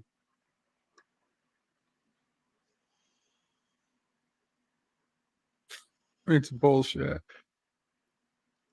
Agreed, It's all bullshit.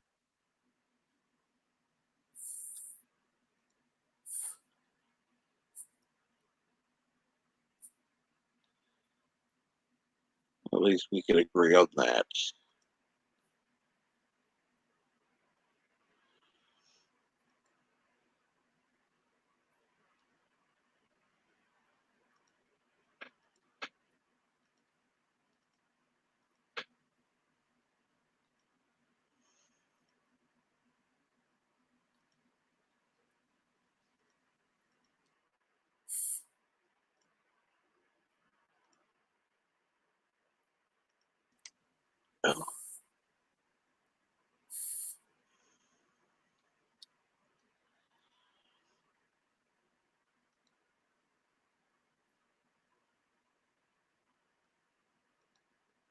Yeah, sorry, MJ Garrick. He wasn't watching the chat. He had other stuff to do. He wasn't able to read your gems. Is there a specific question? And not anymore. Nope. Not relevant. So how is Momo Prey? Yeah, she's been better. We don't usually get to hear Sassy, so that's unusual. Yeah, Sassy, why are you so loud today?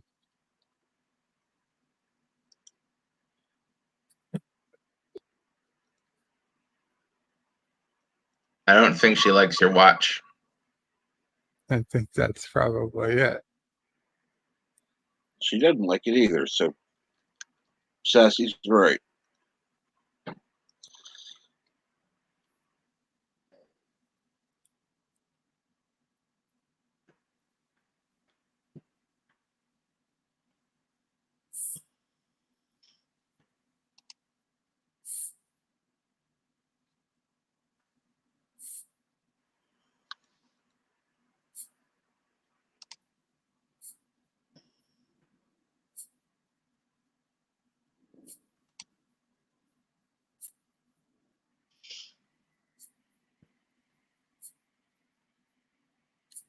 Well, I have to mute the microphone again for a couple minutes. No problem. So let me ask this, Germ. What do you think? Okay, first of all, do you think any of the new upcoming series for Star Trek are going to be any good? No. Until they prove otherwise, I am just going to assume that Prodigy, Strange New Worlds, everything else they come out with is going to be utter crap, just like Picard and Discovery. At this point, they get absolutely zero benefit of the doubt. They've been fucking up for too many years. I would agree. You know that.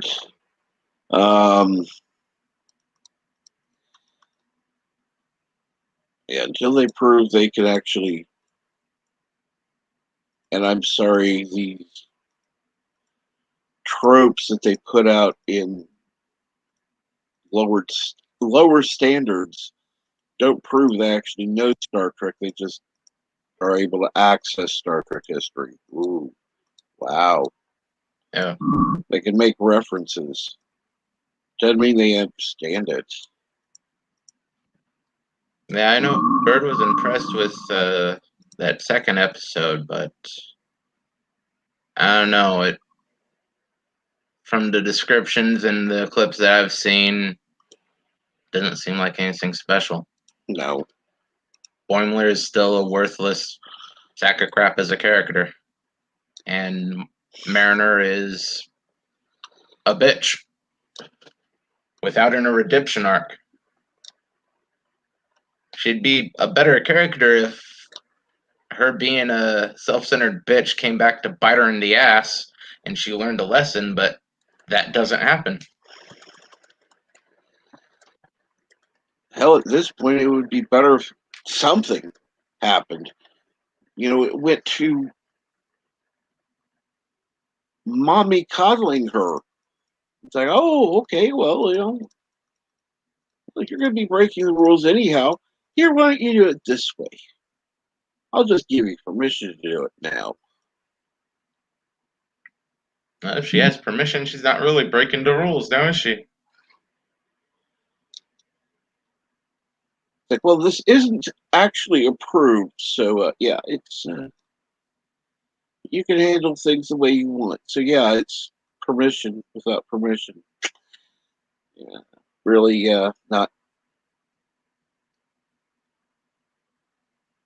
not a Starfleet way of doing things. And yes, you can say like with the one with where what do you call it?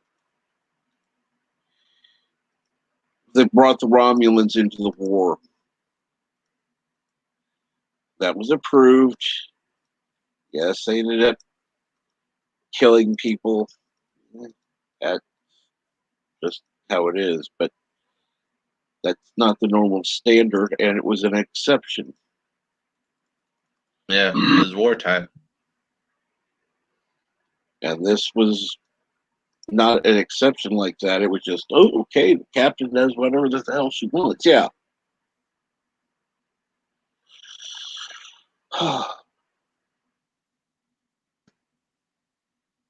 And I do have the link posted in the chat, in the pinned comment, if somebody would like to come up here. We can either continue discussing Star Trek or any other series or any other issues you'd like to discuss.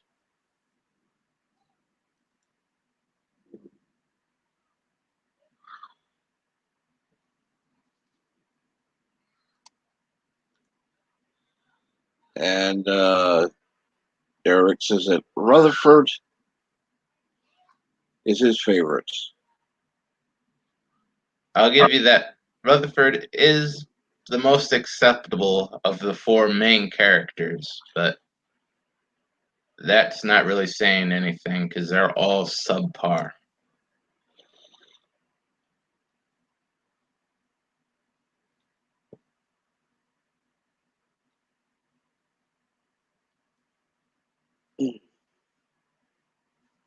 Yeah, that's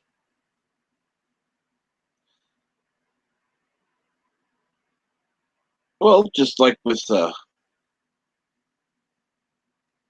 I actually at first I was kind of hoping that Strange New Worlds would actually have something to offer, and without seeing it, I can't say definitely, but from the things I've heard, I don't hold a lot of hope. Yeah. The only one I see even mentioning it online is the Anson Mount, and there's just something a little like he's seems like he's not 100% corporate line, but he's if there's something wrong, he knows about it, and he's just trying to soldier through it. I think he knows the series was a mistake at this point.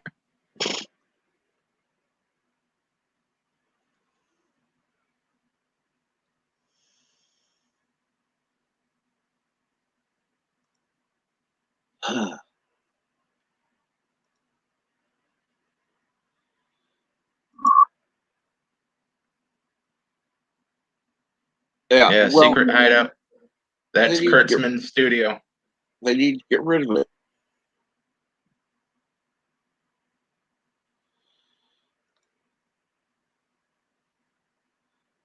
Eric says, no more singing Spock and no number one, please. Well, definitely no more singing Spock.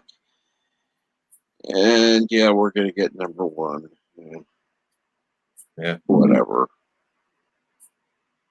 I would like Rebecca Romaine in that role 10 years ago, but now, not really.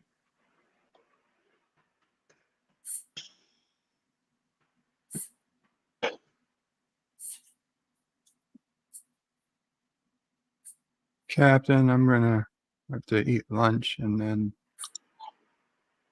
Absolutely. move on. I'll be listening, though, if you stay on for a bit. Okay. We'll talk to you guys later. Absolutely. All right. So And you long, will be on at 4 today, is that correct? 4 Eastern? Yeah, 4 Eastern. With Bed Life. Yes. Okay. Thank you. Take You're care, welcome. Resolute. All right. Asking a question, do you think Star Trek is going to be any good as like asking the question, do you think the guy who put poop on a stick and chasing people around is going to do something else? Well, I guess you're right. Yeah. Well, they will change when you give them a concussion. And in this situation, the only concussion that they're going to recognize is bankruptcy. I mean, at this point, I would be quite satisfied if Star Trek were to die. Just kill it completely. Yeah. It should have ended at Enterprise. Just never again.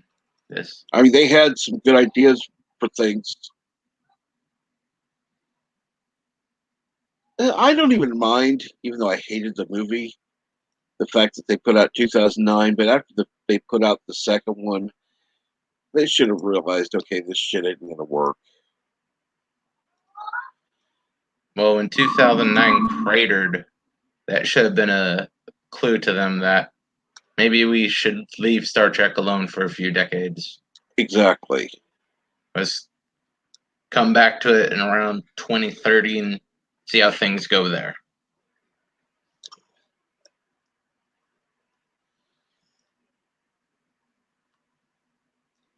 And I think if they had, I'm sorry, but no, just the way things were handled were bad.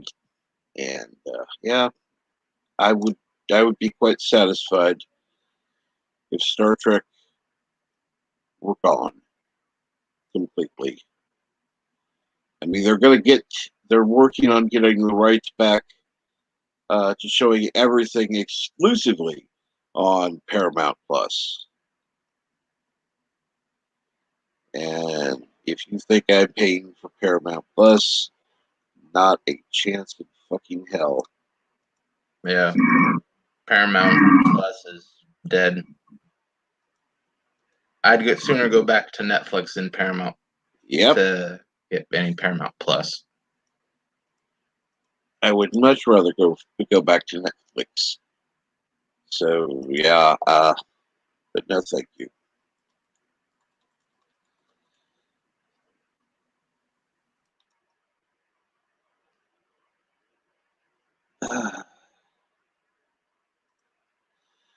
And Kendrick Ben, I don't think so. I think they could leave it alone for like a year and a half and come back. No.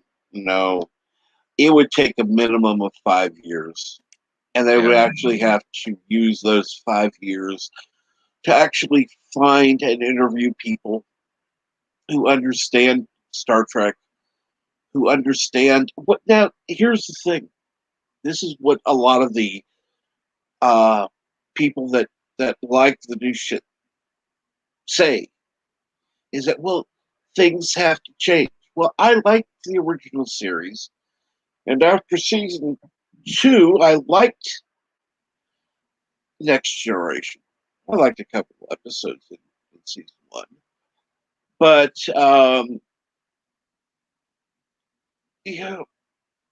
they were very different shows.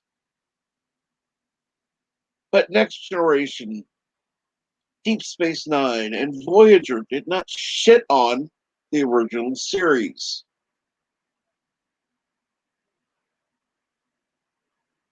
And as bad as Voyager was, go ahead.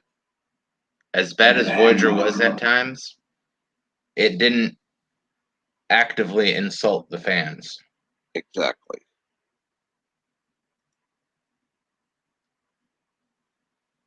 Me personally, money. Yeah. It was hanging by a string for me, and then that whole cuties things happen, and fuck it, go away, Netflix.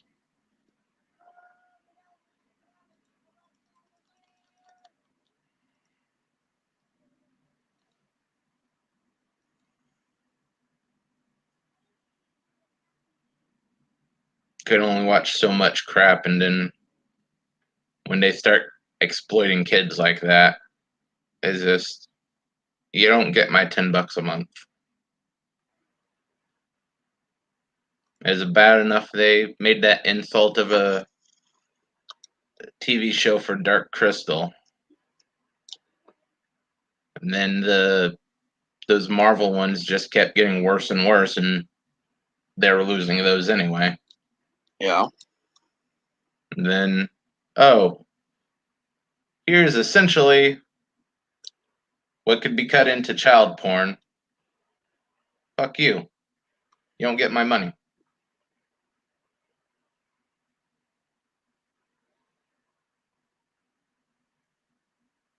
I mean, granted, it's actually talking about things that do happen, and I understand that. I don't agree with it, and I don't think it should be praised, which it seems to be being done. I don't like these child beauty contests, or the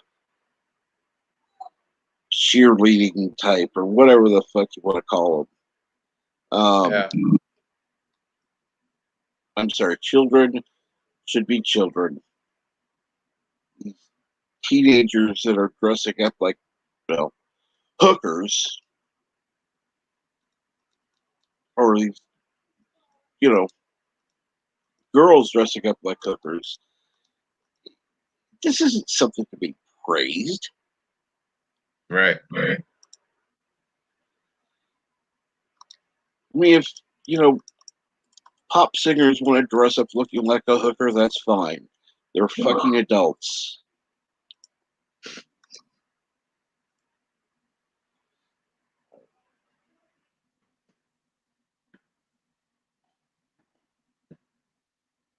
But yeah, no. Anyhow,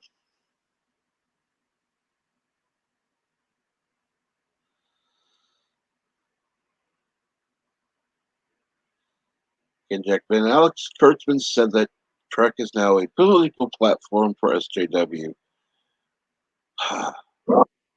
No rest period will help that. Exactly. Let it die. Let it die right after you get Kurtzman out. Eliminate him, and then just let it rest in peace.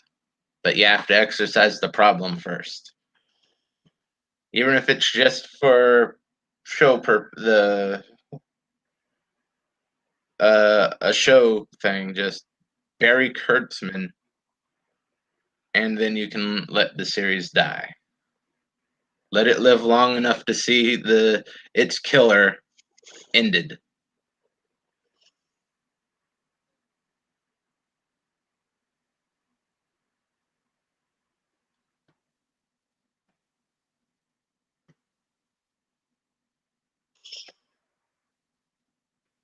We don't want it to die, Blubberpuss, but they've killed it.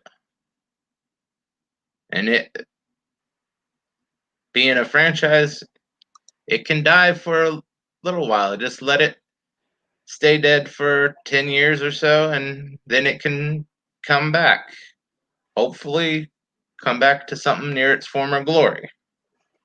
But for the time being, it just has to be gone. So the memory and the pain of stuff like Discovery can fade away.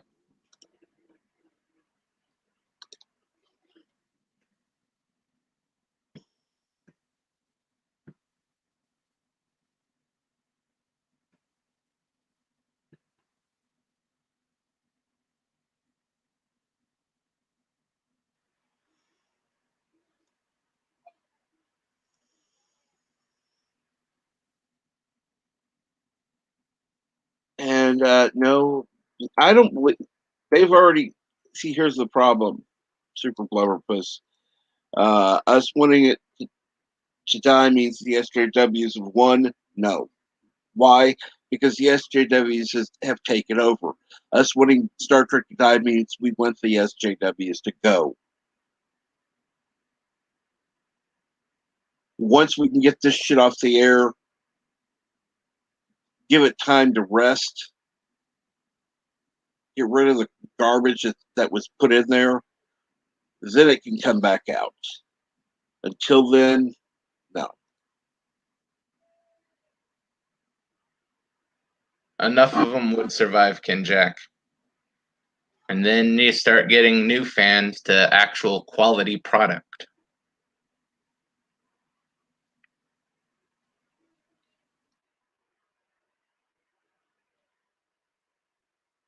And you're right. There would be people who like the good stuff that would have died, that will have died in that 10-year period. And yeah, but if you think there aren't people that are currently raising their kids on Good Trek,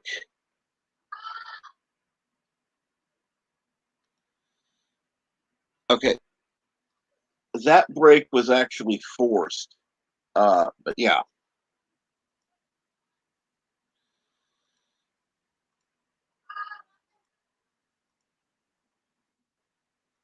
And it's important you show your kids, be it your own kids, nieces, nephews, whatever, show them the older stuff, the quality stuff, be it the sci-fi, cartoons, the general movies in general.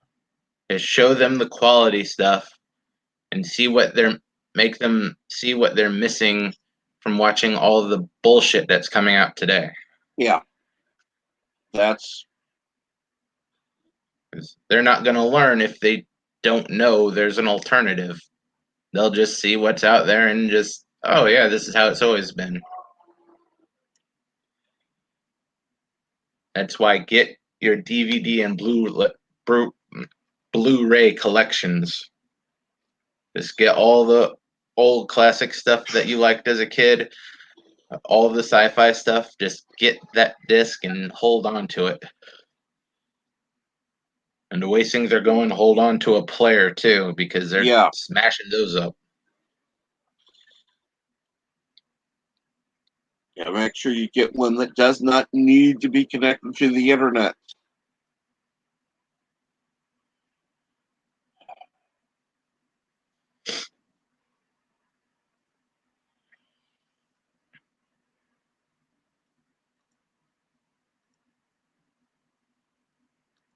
But I've always loved Star Trek. Always have. This garbage that they've put out now, however, no, not a chance in hell.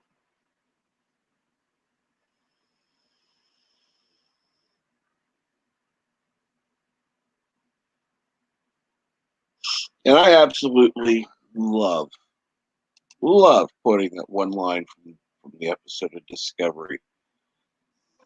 It's kind of like the replicated apple. Not bad for shit. Yeah. That's basically what Discovery is. The replicated apple. You can throw Picard and Lower Decks on that too. Oh, yeah. Oh, yeah.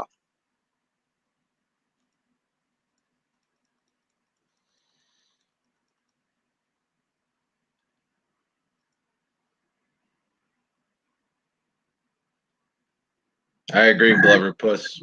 A lot of stuff has to wait until after get rid of the SJW problem.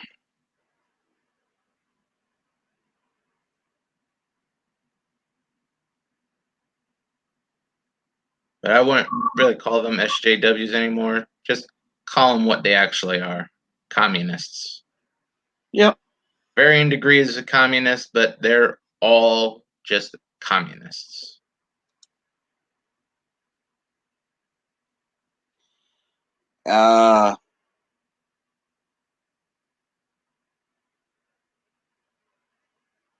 Then let it die.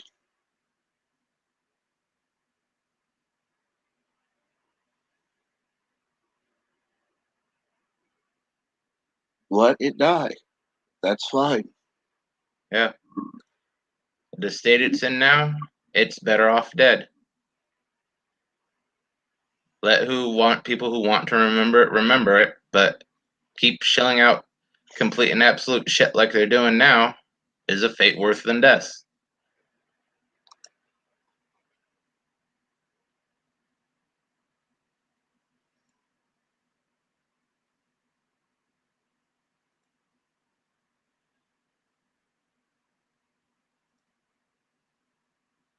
I do have strong opinions. I have never lied about that, and I'm never going to.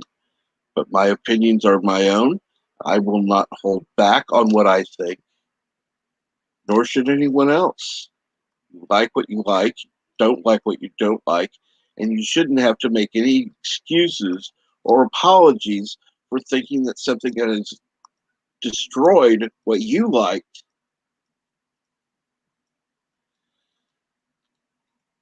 because I'm sorry, making fucking Michael Burnham into the reason that Spock was who he was fucking destroys Star Trek. All of it. Yeah, you can't take away fundamental pillars like that and expect everything to be okay. And Kinjet, Ben, I know they don't like being called SJWs, but it's more calling them the communists that they are so everyone around can see that they're communists. You call them SJWs, they say, oh, they're just kids with somewhat liberal stances. Just call them communists. People can identify them for the bullshit that they are, and things can start changing. And Garrick says, Glow Reloaded seems to like the Trek. Seems to kiss its butt.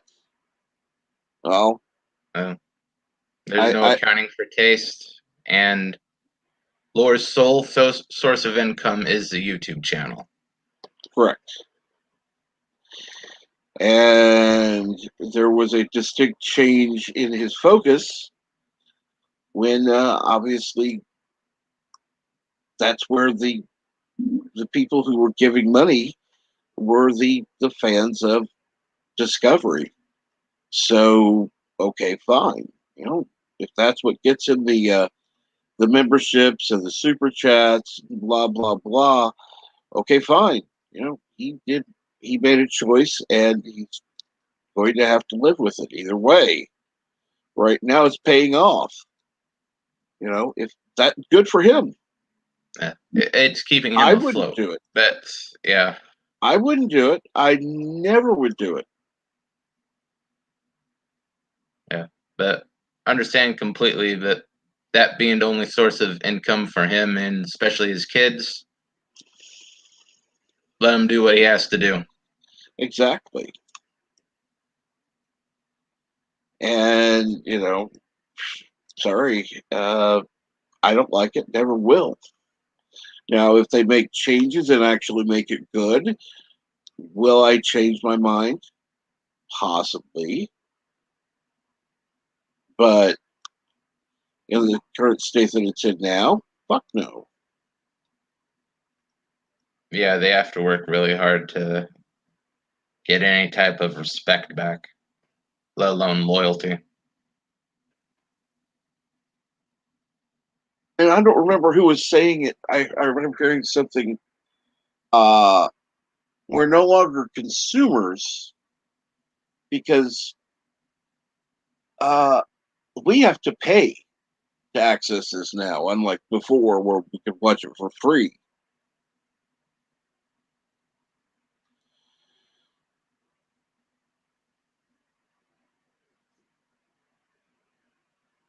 And Ken Jack, it's you have to identify them first, and then make them realize that it is a bad thing.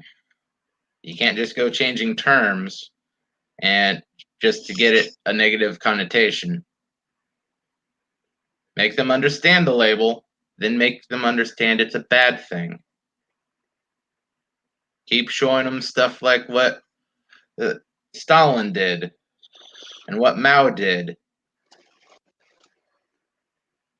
and make them realize that if they get their glorious revolution right after people like us are put up against the wall, they're next in line because they're not going to be in charge.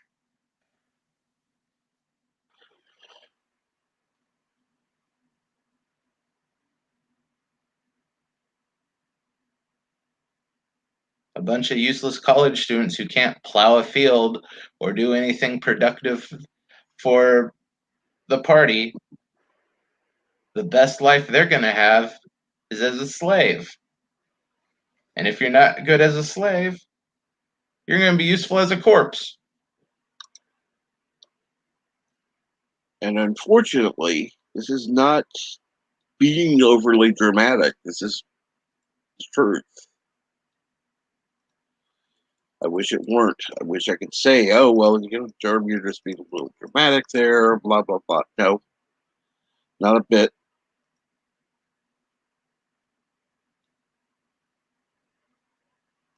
It would be much better if it were. But, Yeah, I wish I was being dramatic. Hell, I'm underselling it for some of the shit that they did in China.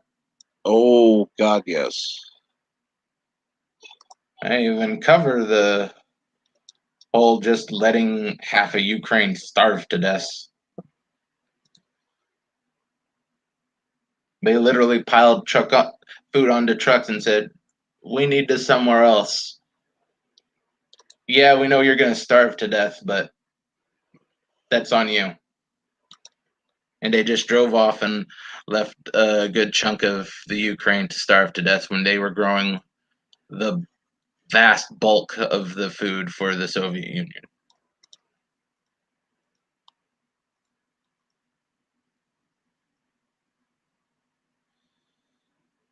They if communism worked so well, why were people wanting to leave? Yeah. And dying to leave. Dying Literally. to leave. And now we've got Good morning, Orville Nation. Good morning, Orville Nation. I am glad you're here. How are you doing today? Whatever time of day it is where you are. 'Cause I don't know where you are. I think he's still in Europe.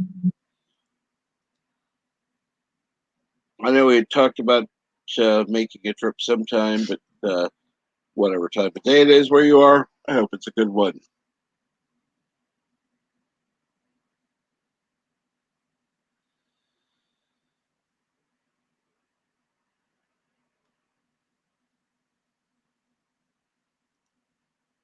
Now, so kill the people that went into the field to gather what was left. Yep.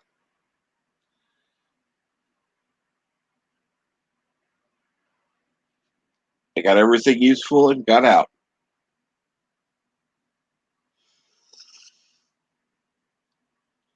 So,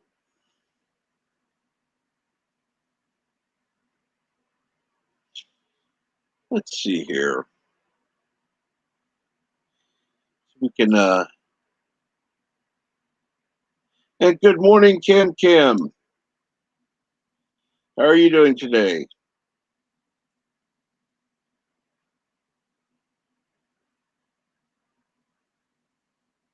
Oh, shit.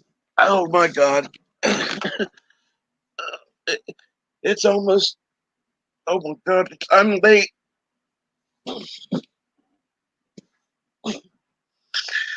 I'm sorry. I'm going to have to end this right now. Thank you very much for watching. Have a good day. I got to get to my wound care appointment. Thank you.